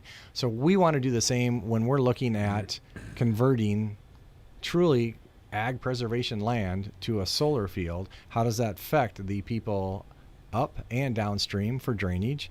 Who's going to maintain that? Because that field's still going to have some benefit. Drainage is paid for by benefit. Who's going to maintain it 10 years, 20 years? Because they're buying the land. They're not leasing it. What is the decommissioning agreement? So if down the road, for some reason, solar is not as favorable as it is now, what are their plans for that? Who's going to take care of it? And how is it returned back to a state of either ag or another project? Sure. Was the state, and I want to go back just a little bit, was the state trying to get us to take these actions and then make sure that there was a utility tax, that the state would be paid and then give the money back to us, rather than have the local taxes collected and stay here? No, I believe utility tax has always been done that way. The wind turbines, it's based off of what they produce. The pipeline is done by utility tax based off of what it produces, which right now is nothing. I think it's shut down. Not quite yet, but I can't believe they got that done either. Yeah, whole nother topic. But yeah, I think that's been in place for quite a while. So we're going to have a great conversation with the state tomorrow. The gentleman has sent some preliminary information, and we want to make sure that we take care of our local fire departments, ambulance services, and the township trustees also take care of cemeteries. So all that land, everything has a value on it. We collect taxes, in return provide services for people. We have a drainage clerk now. I mean, I know Doreen, isn't it? Yep. Do we have a new drainage clerk? Crystal. Yep. Does a fantastic job. All right. Did we ever get all our audits done? We were... we got our yearly one back. I think we still have 2 others out. Oh, Lord, what else? Public Health just went through one. They go through quite a few periodically throughout the year. Each grant that they get can come in and review and audit files and patients. That goes on continuously. I know we're currently working with FEMA on some projects through our EMA. Dylan's been doing a fantastic job getting our new radio system up and going. Tower and Harcourt, they're working on that. It's a busy time. There's a lot going on and a lot of great summer people. usually is. Yep. This one, again, has been unusual for the reasons that have been discussed for months on end now. Yep. But it's just, yeah. Well, and it's amazing because a lot of this has been done with limited staff or half of your office working off-site. So, again, cannot compliment enough the county employees that have diligently either worked from home, and that changes a lot of people's lives because if you're home, it does. You probably got the kids around. You still got to maintain a job. You still got to be available, and you're still on your computer working. So, yeah. All right. Supervisor Mark Campbell has been our guest. Thank you, Mark. Thank you very much. All right. This is AM 1400 KVFD, the voice of Fort Dodge. It's 429. Michael Devine, the Doctor of Truth. Does anyone have anything they'd like to confess? At AM 1400 KVFD. It's 429, and with the news, Rob with the news coming up. Virtual Country Thunder. Alpha Media and the Western Edge present Virtual Country Thunder. And your chance to sing on the Country Thunder stage Labor Day weekend in Forest City. To enter, submit a 30-second video of you singing your favorite country song a cappella. On August 6th, we'll announce our 10 finalists who will compete for a chance to be in the spotlight on the Country Thunder stage. Submit your entry and get complete contest rules now at yourfortdodge.com. It's Virtual Country Thunder and your chance to win from this Alpha Media station. From the Jerry Sheeter Newsroom, I'm Rob Jones. Public health officials here in Webster County released a statement Tuesday night announcing 2 COVID-19 related deaths. One of the people who passed away was a resident between the ages of 61 and 80 years old. The other was an inmate at Fort Dodge Correctional Facility who also was between those same ages. The inmate was 71-year-old Ray Van Lingen. He passed away at the University of Iowa Hospital after being transported there from the Fort Dodge prison. He did have pre-existing medical conditions. Van Lingen was serving a maximum sentence for sexual abuse convictions. The statement released on Tuesday night by Webster County Public Health says that the reported increase in cases in the county can be attributed to the increased testing at the prison and close contact testing. There were 61 confirmed cases from inmates at the facility and 5 staff members. Webster County Public Health Director Carrie Prescott said, quote, as we continue testing at the prison, numbers will rise because inmates are in close quarters, end quote. Authorities have released the identities of the victims of a fiery single-vehicle crash that happened over the weekend near downtown Des Moines. Investigators said the crash happened after 2 a.m. Sunday morning near Waterworks Park in Des Moines when a car crashed into a tree then caught fire. 4 young men were killed in the incident and a woman was injured but survived. The 4 young men that passed away were 23-year-old Zachary McBride of Weaver, 22-year-old Ross Jacob Welsher, who was the driver, 22-year-old Jordan Van Gundy, and 24-year-old Jacob Lee Van Gundy, all of Des Moines. Police say that excessive speed was a factor in the crash. The Iowa Corn Promotion Board will be holding elections in crop reporting districts 1, 3, and 6 on July 14th. The board's primary priorities include domestic and foreign market development, research of new and value-added uses of corn, and education on corn and the farmers who grow it. Anyone who has produced and marketed 250 bushels of corn or more in Iowa in the previous marketing year is eligible to vote in the election and can do so during business hours at their local county ISU Extension office. The candidates in District 1 are Chad Harms of Dickinson County and John Schott of Pocahontas County. District 3 candidates are Jason Orr and Derek Taylor, and in District 6, Pete Brecht in Lynn County and Darren Oberbrockling in Scott County. In a game you heard on Sunday 99.7 and online yourfortdodge.com last night, St. Edmund softball fell at Rogers Park 6-0 to Southeast Valley. Senior night for St. Edmund. Gale's lone senior Jossie Timmerman was honored before the game. Jags led 2-0 through 6 innings and would lead 3-0 in the 7th when 8th grader Jordan Rowley came up. That will gap it. That will get to the fence. Rowley, she will clean the bases up. 3-run triple for Rowley. Brian Peters on the call of the bases clearing triple by Rowley. She had 3 hits and 5 RBIs on the night. St. Edmund got doubles from Grace Newberger and Ella Vrotny in the game. Number 1 Fort Dodge softball cruised at Webster City last night, 16-0 in 4 innings. Dodgers scored 3 in the first, 2 in the second, 5 in the third, and 6 in the fourth to win in convincing fashion. Sophomore outfielder Malia Lowry 3 for 3 on the night with 2 RBIs. Jalen Adams the win in the circle, going 4 innings of a no-hitter. That's now 7 consecutive innings without surrendering a hit for Adams. Dodgers host Mason City for a double dip today, starting at 5 p.m. at Rogers Park. Algona baseball with an 11-0 win over Bishop Garrigan in 5 innings last night. Bulldogs scored 4 in the second and 4 in the fifth en route to the win. Cameron Rendoni had big games at the plate and on the mound. He threw 5 innings of shutout ball, allowing just 1 hit, and had 3 RBIs and scored 3 times. Baseball on your radio tonight. Fort Dodge hosting Mason City for a double dip at McNeil Field starting at 5 p.m. You can hear both of those games on Sunday 99.7 and online at yourfortdodge.com. That's your Alpha Media News Update from the Jerry Sheeter Newsroom. I'm Rob Jones. This is AM 1400 KVFD, the voice Fort Dodge, 435, 94 degrees in Fort Dodge. Going to be sunny today with a high of 95. We might get 1 more degree out of this. Overnight, there's a chance of thunderstorms, partly cloudy with a low of 71. Tomorrow, some rain, mostly cloudy with a high of 85. Friday, sunny with a high of 88. Saturday, again, a good chance of rain, sunny with a high of 90. Sunday, sunny with a high of 84. Monday, sunny with a high of 90.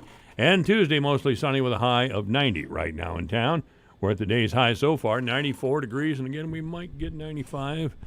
But who would know if we did? It gets this hot, man. There's nothing else you can do. Obituaries this hour brought to you by the historic Bruce Funeral Home at 923 First Avenue South in Fort Dodge. You may contact the historic Bruce Funeral Home by calling 515-576-5117 or online at www.brucesfuneralhome.com.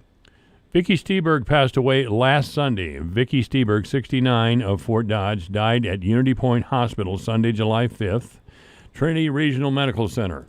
There will be a celebration of the life of Vicky Steberg, and that'll be from 1 to 4 Thursday, tomorrow at the VFW post here in town. That's at 518 South 29th Street. Interment will be at a later date. That's for Vicky Steberg. Obituaries this hour brought to you by the historic Bruce Funeral Home at 923 First Avenue South, Fort Dodge. You may contact the historic Bruce Funeral Home by calling 515-576-5117 or online at www.brucesfuneralhome.com. Dr. Lee Heeb is coming up, ladies and gentlemen. This is AM 1400, KVFD, the voice of Fort Dodge, 94 degrees. at 4:36. Here's a look at how the markets closed today. July corn up 3 1/4 cents to close the day at 3.48 1/4. September up 2 3/4 at 3.46 1/4. December up 1 3/4 at 3.54 1/4. March up 1 1/4 at 3.64 1/2. July soybeans down 1/2 penny to close at 8.94 3/4. August down 4 1/4 at 8.92 1/2. September down 5 3/4 at 8.90 3/4. November down 5 1/4 at 8.97 1/4. July wheat closed up 25 1/4 cents to end the day at 5.17 1/2. Soybean meal down 1.70 a ton at 2.91.30. August live cattle closed down 85 cents at 99.15. October down 67 at 103.50. August feeders down 87 cents at 134.05. September down 65 at 135.67. July lean hogs down 47 cents at 44.05. August down 92 at 47.95. I am Dwayne Murley. I'm Liz Clayman, and this is the Fox Business Report. Stocks finishing higher as early signs of an economic rebound offset concerns about further lockdowns due to a jump in coronavirus cases across the country. Among the gainers, big tech companies with Microsoft and Apple leading the charge and lifting the Nasdaq for yet another record closing high. The Dow closing up 177 points, the Nasdaq up 149, S&P 500 up 25. United Airlines is looking to furlough 36,000 employees by October the 1st as demand remains low and while the airline continues to burn $40 million every day amid the coronavirus pandemic. And Apple is now allowing customers to book one-on-one appointments with specialists at its retail locations. The move is to better help customers from having to wait in line or getting turned away at the door due to new coronavirus restrictions. Appointments are being offered in 15-minute increments through the Apple Store app. That's your Fox Business Report. I'm Hillary Barsky, invested in you. Time's running out to win $7,000 a week for life from Publishers Clearinghouse. Enter now at PCH.com and you could win $7,000 a week after week, for life. Don't miss your chance to win because $7,000 a week for life is ready to be awarded on August 31st. Go to PCH.com and enter before it's too late. That's PCH.com. Better hurry if you want the next big winner to be you. Enter now at PCH.com. Entries due 8/26. No purchase necessary. Void where prohibited. Liberty Mutual Insurance Company helps you customize your home insurance so you only pay for what you need. Unlike things you paid for you didn't need, like the Vacnado 2000. A Wi-Fi connected vacuum that uploads Dust Bunny data to the cloud for real-time optimization. Whatever that means. But really, it's just a very expensive doggy chew toy. With Liberty Mutual, get customized home insurance so you only pay for what you need. Liberty, liberty, liberty, liberty. Only pay for what you need at libertymutual.com. Have you wanted to speak a new language, but thought it would be too difficult? Then try Babbel. Babbel starts by teaching you words and phrases that gradually get more complex. Soon, you're practicing short conversations. So in 15 minutes a day, you'll be speaking a new language in a few weeks. Babbel is built around real life. It teaches you practical conversations that you will actually use.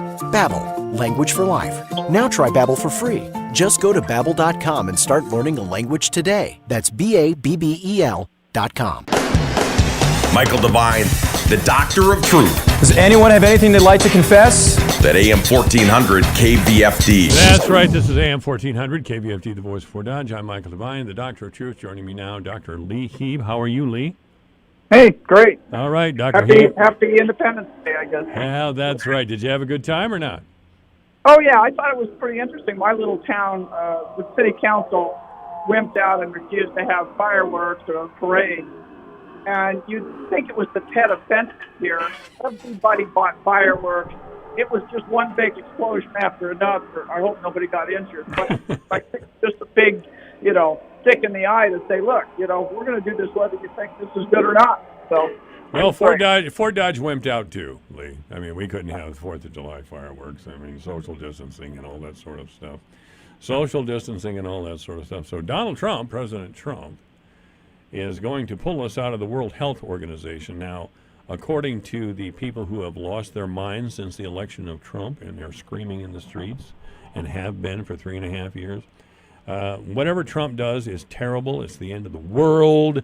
We're all going to burn in hell or burn on earth. Who knows? Is this a good move for President Trump to pull out of the World Health Organization? Oh, my God, yes.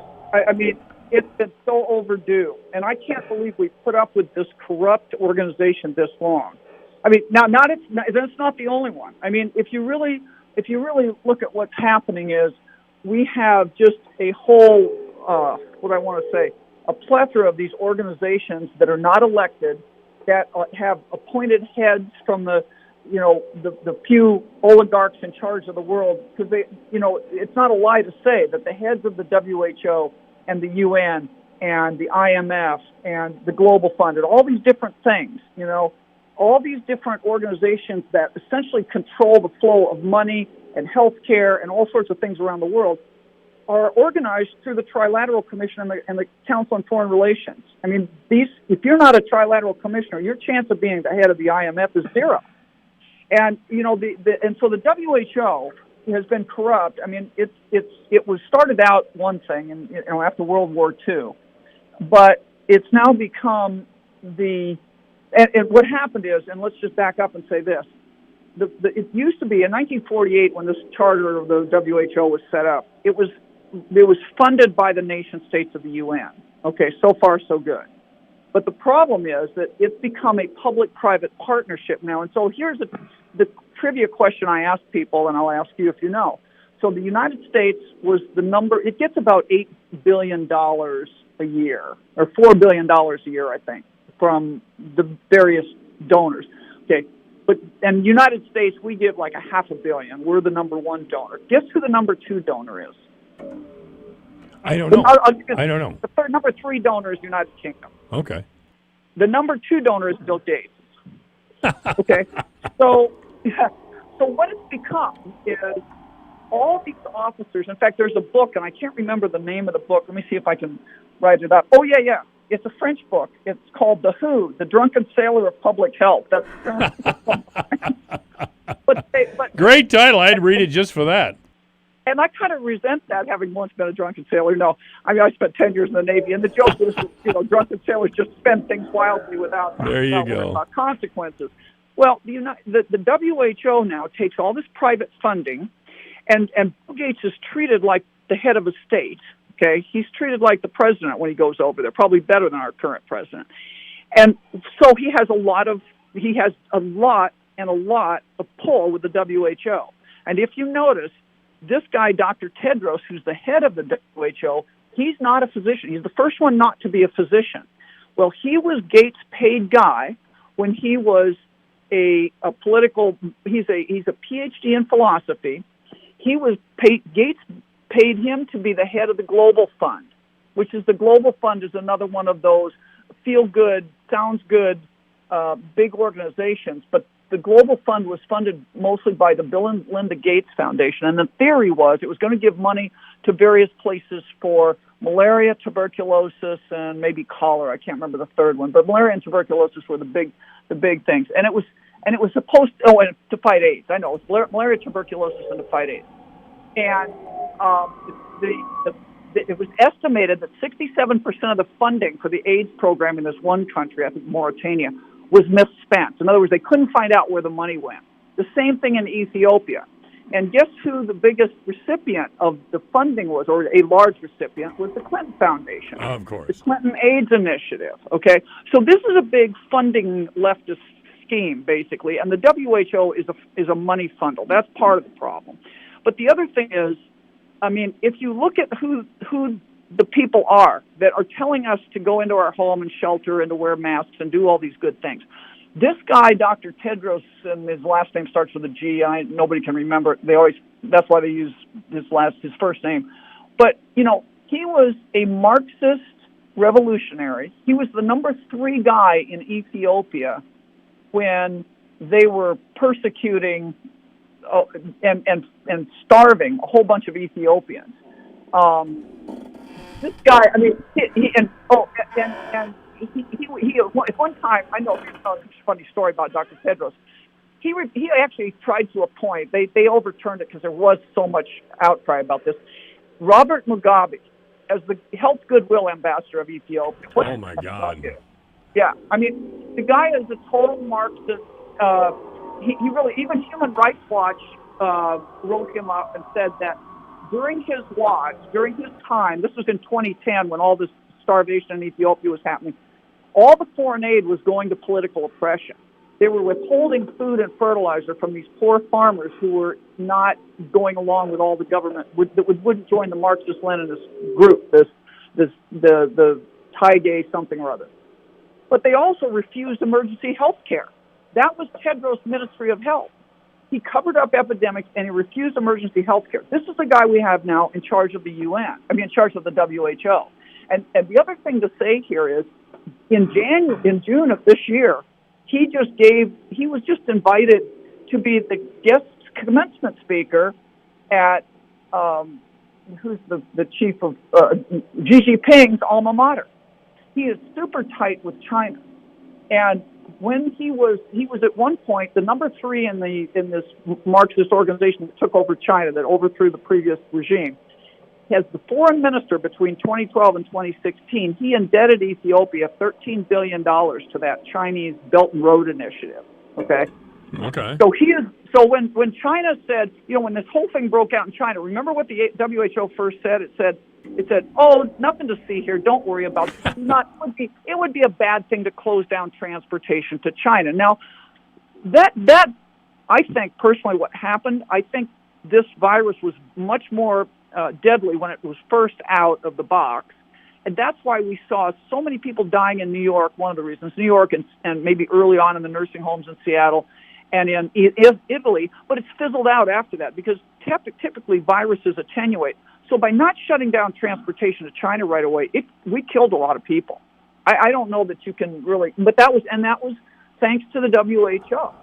I mean, that's one of the big contributions he's made to this. I mean, he's not a physician. He doesn't have any actual, he just recites things that people tell him to say.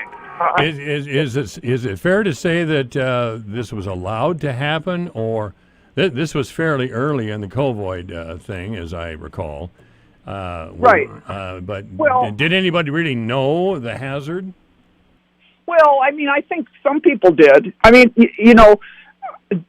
there was, I personally, when I started getting worried was when the doctors were dying in Italy. And this is my new, to your listening audience, here's my advice, because things are going to come around again.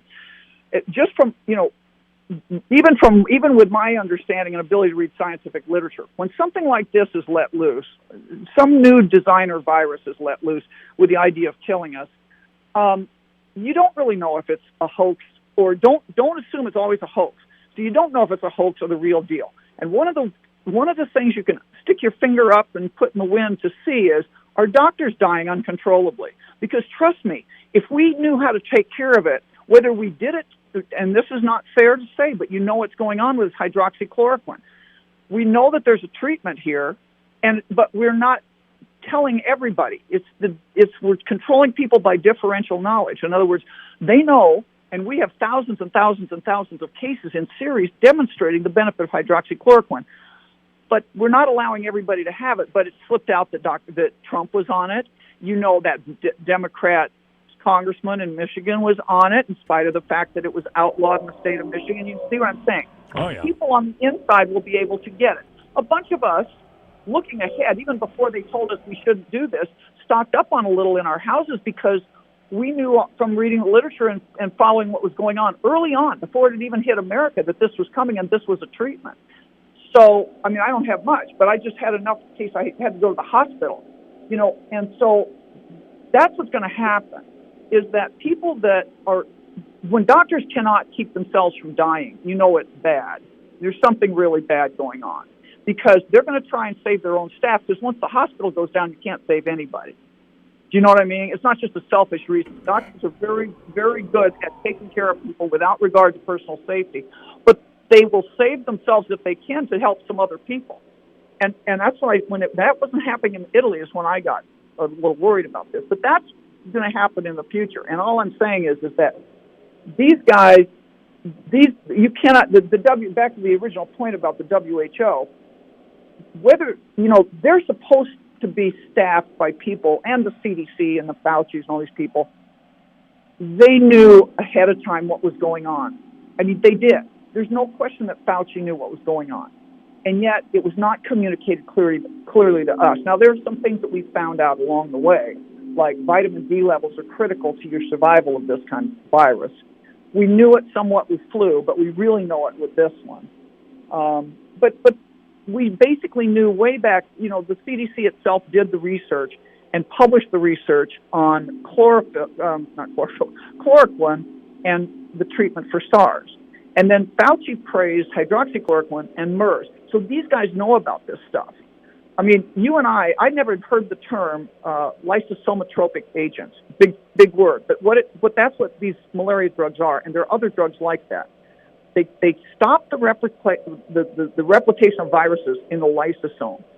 The research, once I knew where to look, the research is all over the place. These guys at the CDC knew about it. The Chinese, the Koreans, lots of people knew about it. The Chinese published a bunch of stuff. So to argue that they didn't know is just not right. I think that they just purposely lied to us for reasons that we can all, argue about. But there's no question, in my opinion, that the WHO is corrupt, that they don't have your best interest in heart, that they have become a public-private partnership with Big Pharma. I mean, Gates has 9 corporations that he's the major funder of working on a vaccine right now. He's been pushing vaccines all over the world. I mean, for the HPV vaccine was his. There's a bunch of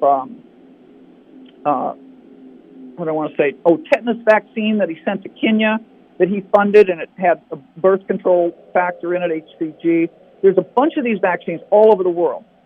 And the people in charge here are big into population control, and they don't care about you as individuals.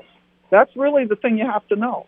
And, it's not just me saying that the World Health Organization is corrupt. I mean, this has been, even Human Rights Watch has discussed this, and there are multiple books and things written about this, about their lack of transparency.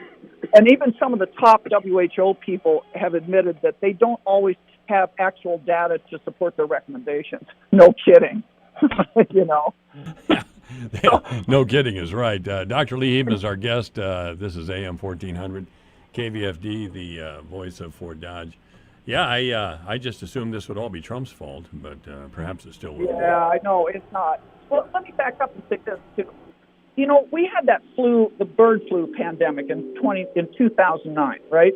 Mm-hmm. And that's the one where it was this H1N1 virus, and J.P. Morgan actually came up with this and said that thanks to the pandemic alert issued by the World Health Organization, that Big Pharma made $7 to $10 billion. Okay, now when you have that kind of money, you're going to buy the organization that can give you those alerts to make that kind of money, right? So when we see Bill Gates funding the WHO, and all the heads of the WHO, maybe except for Tedros, I always want to say Boutros Ghali, Tedros whatever, Dr. Tedros, a whole bunch of these people are, one of them notably was a Dutch guy named Albert Ouderhouse, but anyway, they called him Dr. Flu. Back in 2009, he was the big one to push this whole thing and get all those flu vaccines made for everything. But there's a huge conflict of interest of these experts who have financial, personal, interest in all this. And, it's amazing that they get away with it. Even that guy, the Dutch Parliament investigated for bribery and conflict of interest. But there's, it's just not enough. They'd have to take down the whole WHO to really dismantle the corruption. And that's what I think Trump's first step to do. Good. It's kind of like my feeling about the UN. I'm not saying, stop the UN. We don't have the right to stop it, but we don't have to fund it. We don't have to have them living in our borders as totally immune people. Oh, that's the other thing about being an official from the WHO. You are completely, this is an interesting fact, and you can do a lot of bad things given this whole thing. But, if you're an executive of the WHO, you have total personal immunity from all, you can't be arrested. Your baggage and currency laws don't apply. You've got total personal immunity from arrest. You can't have your personal property seized, and all your papers and documents cannot be searched or seized. So you are functioning like a diplomat. And it happens even when you're not operating under the aegis of the WHO. So when this guy goes around, Dr. Tedros, or all of his big minions, they go around, all these experts that are telling us all this crap, they can just be paid agents from China, and we can't do anything about it. Now, I'm not saying they all are, although he may be. These people clearly have money ties to China, and they have money ties to Big Pharma, and money ties to Bill Gates, and whoever else. Other people are pulling his strings, and this is not just some impartial medical organization. So, yeah, I think Trump was exactly right. It was one of the big things to take down. Well, I'm kind of afraid that Biden will be our next president. And I've said repeatedly, Biden is not the answer. Can you imagine this year with Joe Biden at the helm? I mean, he'll come out and make all these pompous assurances to all the constituent groups in the Democratic Party, and he'll do nothing. Not really. He won't really do anything, period. Well, or worse, he will do something. He vowed to have everybody do the, Oh, yeah, the gun thing. Yeah, he probably will do that, but I'm waiting for Beto. Beto. He'll take away your gun, and he'll make you wear a mask. And I think that's why mask wearing, we have to stand up. I was asked to go and meet with the governor in Iowa about masks, because if you accept this unbelievably stupid idea that viruses can be screened out by these little if you look at virologists, what do they wear? They wear hazmat. They don't wear masks of any kind. Masks cannot screen particles as small as viruses. So without scientific basis, he would force everybody in America to wear a mask. And we'll be like New Jersey. The whole country will be like New Jersey, where they're actually having drones go over and fine people for not practicing social distancing in their own backyard. Is that what we really want? And this is above politics. This is above Democrats and Republicans. It's so much a bigger issue. This is one of really our freedoms as human beings. I understand that perfectly. Dr. Lee Heeb has been our guest. Thank you so much, Lee. Hey, thanks. All right, this is AM 1400, KVFD, the voice of Fort Dodge. Hey, thanks, everybody, for listening today. We had great guests, Terry Menke, Mark Campbell, the county supervisor, of course, and Greg Horrell with the Port Producers, always entertaining and educational to listen to Greg. And, of course, Dr. Lee Heeb. So it was a great afternoon, and I hope that you enjoyed it and learned something. I did.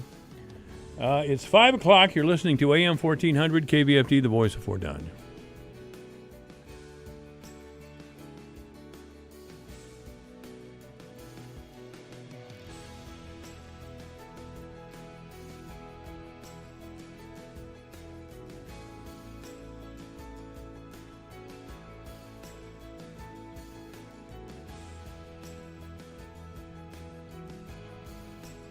This is Dave Graveline. Be sure to listen to Into Tomorrow right here on the voice of Fort Dodge, AM 1400 KVFD, Fort Dodge.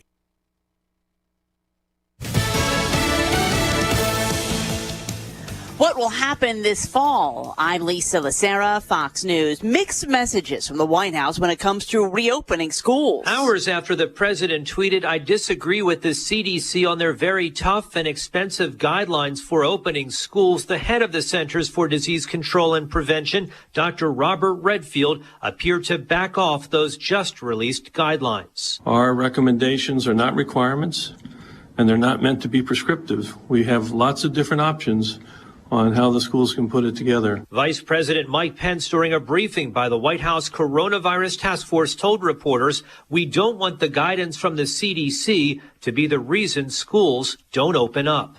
In Washington, John Decker, Fox News. This as presumptive Democratic presidential nominee Joe Biden continues to slam the administration's response to the virus. Columbia School, medical school, saying that there'd be, if he had acted several months earlier, just 1 week earlier, there'd be 36,000, I think it was, fewer people dead. He's not changed anything. This pandemic is still raging. And Houston has canceled the Texas Republican in-person convention, saying the pandemic has made it impossible to hold the event as scheduled. President Trump holding a Rose Garden ceremony this afternoon where they signed a new U.S.-Mexico-Canada trade agreement. We're taking this relationship to new heights and building a powerful economic and security partnership. Together, we have addressed many of the most complex issues facing our two countries that really went unresolved for many years and, frankly, far too long. Should have been resolved long before I got here. The president of Mexico was in attendance. Canada's president, Justin Trudeau, did not attend, citing obligations to Parliament. America is listening to Fox News.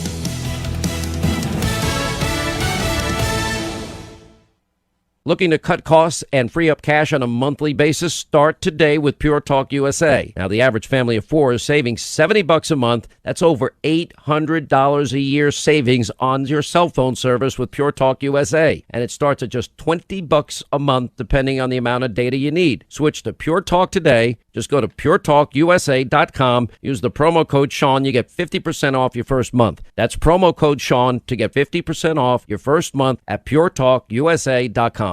Time's running out to win $7,000 a week for life from Publishers Clearinghouse. Enter now at PCH.com and you could win $7,000 a week after week, for life. Don't miss your chance to win, because $7,000 a week for life is ready to be awarded on August 31st. Go to PCH.com and enter before it's too late. That's PCH.com. Better hurry if you want the next big winner to be you. Enter now at PCH.com. Entries due 8/26. With your KVFD news update, I'm Rob Jones. Public health officials here in Webster County released a statement Tuesday night announcing 2 COVID-19 related deaths.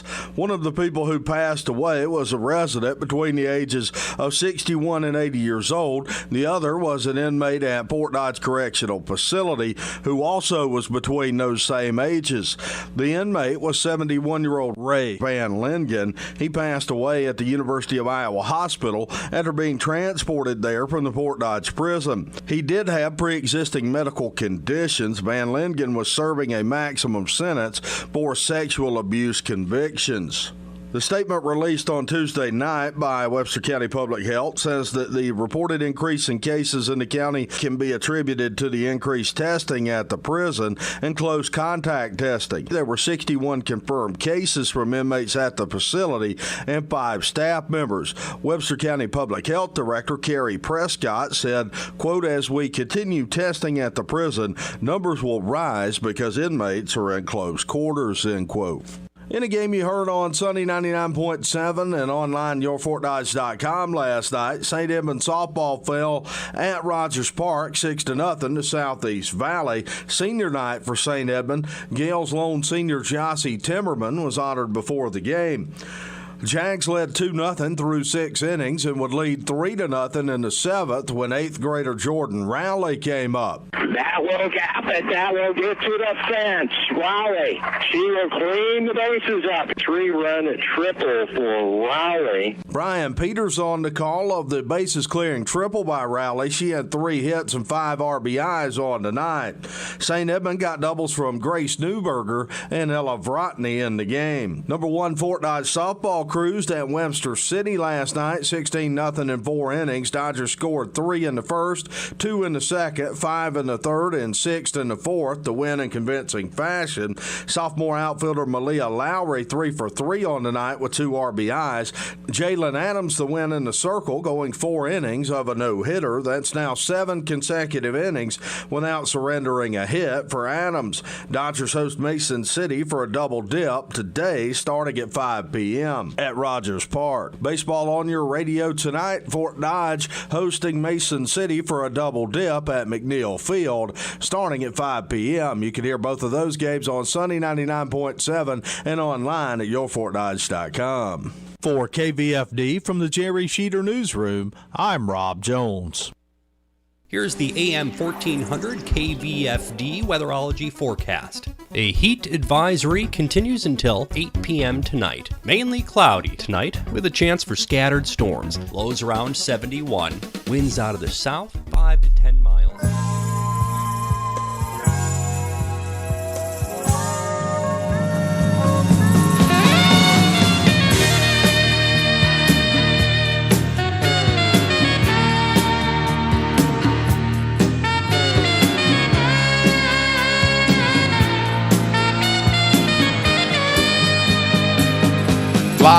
from the headquarters of Ramsey Solutions, broadcasting from the Dollar Car Rental Studios. It's the Dave Ramsey Show, where debt is dumb, cash is king, and the paid-off home mortgage has taken the place of the BMW as the status symbol of choice. I'm Dave Ramsey, your host. My co-host on the air today, Rachel Cruz, Ramsey personality and #1 best-selling author, also my daughter. Open phones at 888-825-5225.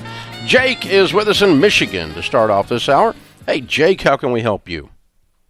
Hey, Dave and Rachel. Thanks for taking my call today. Sure. What's up? Hey, I just had a quick question for you. A few years ago, I made some dumb butt mistakes with credit cards. And about a year ago, this was before I found you guys and your team, I had signed up with a debt relief company where they consolidated all my debt, and I pay them now, and then they have been settling some of the accounts. But the issue I'm having now is my brother introduced me to you and your team, and he's been all over me about the getting a hold of these people because they're telling me that they're going to have the debt paid off in 5 years. And it seems like I might be able to do it a little bit quicker. I just don't know how to leave or how to, I guess, figure out. I guess I'm just afraid to leave it in case I can't pay it off quicker. Yeah. Well, let's understand that they're not paying the debt right now. Right. You know that. You didn't consolidate your debt. You just quit paying it. Right. That's all you've done. And they're collecting a check from you, and then every so often as they pile up some of those checks, they use that money to settle one of these debts that have gone bad because you're in default on all of them. Right. You've completely trashed your credit. Pretty much, yeah. Yeah, that's what this did. So how many different accounts and what's the total? I want to say that there was about 12 accounts in total that I enrolled into the program, and the total amount of debt was around $60,000. What is it now? Well, they've settled about, I want to say 5 of the accounts, and so I'm about 45. They've settled about 15,000 of it. Okay, so you owe about $45,000 on 7 accounts. Right. Okay, and what's your household income? My income's about $55,000 a year. Okay, all right. So why in the world would you take 5 years to pay off $45,000? Yeah, that's what I think about every day. Yeah. Now, yeah. Since I started listening to you, I would be debt-free in 2 years. Yeah. Not 5. Or sooner. Okay. And especially since you're settling this. The outstanding balance is 45, and if you settle for less because they're in default, then that of course shortens up the time frame. So yeah, I'm taking control of this situation back. Whatever money you paid them in fees, you've lost. But, if you've got any balance over there with them, if they've got any money in your, quote, savings account, unquote, have them send that back to you and send you all the detail they can on everything and cancel the service. And then you're just going to have 7 different arguments until you get 7 different debts settled. Okay. All right. They can sue you today. Right. And just because you pull it out from under this doesn't make them more likely or less likely to sue you. So then you just make a list of the smallest one and you call them and say, we owe you $7,000 and we can offer you $3,000 in cash. That's what I got saved up. If you don't want that, I'm calling the next one on the list. Which, do you want to do it or not? And you get it in writing, and you never give them electronic access to your checking account, and you settle them one at a time and work your way down through it. This is why we call the debt settlement people and the real debt consolidation loans debt consolidation loans. Because you're paying people to do something, the work that you can really do. And with debt consolidation, it's so hard because it feels like, again, back to that math thing, but it's just true. It's like, okay, wow, this makes sense. It feels like, okay, it's just one big debt versus all these other debts. And again, the psychological aspect of it, people fall into so quickly, and they get sold this bill of goods. Well, it feels easier, but it's really harder because it's not as efficient and takes longer. Right. And so, and it's not really debt consolidation. It's really debt settlement. And what they do, the very first thing they do is they trash your credit by putting all your accounts into default. and they keep the first several payments into their pocket as their fee before you start building up any money over there to settle the accounts with. And so you could have just stopped paying your credit cards by yourself if you were going to use this plan. It wouldn't have been the plan I would use, but you can do that. Now, a real debt consolidation loan is where you get a new loan and the balances are rolled into that new loan. And so now you do have literally one loan instead of 12. And that's consolidation. When you consolidate something, it's a bringing together. It's not a, I moved it over there and didn't pay it. And so, folks, when people are saying with these debt settlement companies, and you see them on the cable TV all the time, when they're saying, this is debt consolidation, it's a lie. It's not debt consolidation. You're not consolidating anything. Consolidating, the very definition of the word, means to put together. And so don't do that. Don't do that. Open phones at 888-825-5225. Thank you for joining us, America. Andrew is next, and he's in Colorado. Hi, Andrew. How are you? Doing well. Dave Rachel, thanks for having me on. Sure. What's up?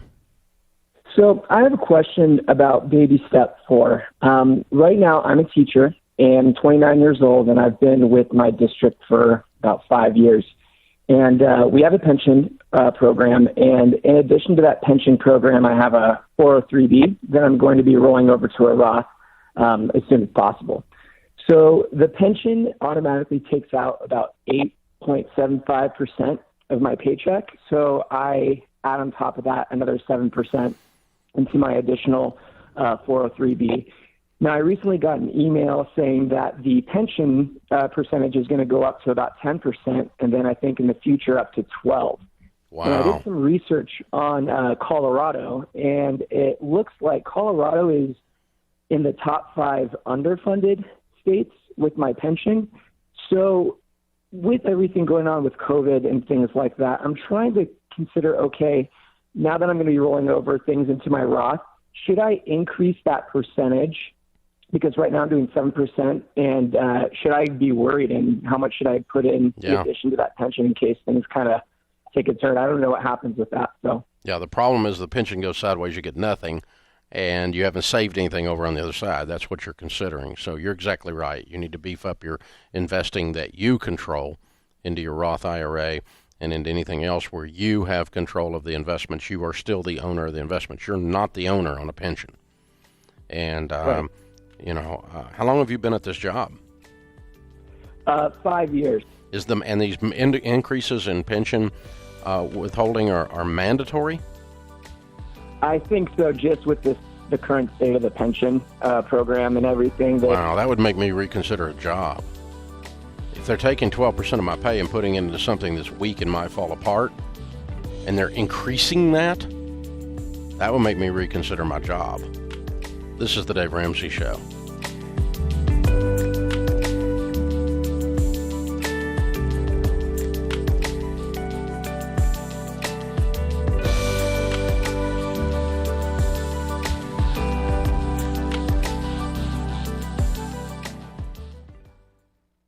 Priorities have changed.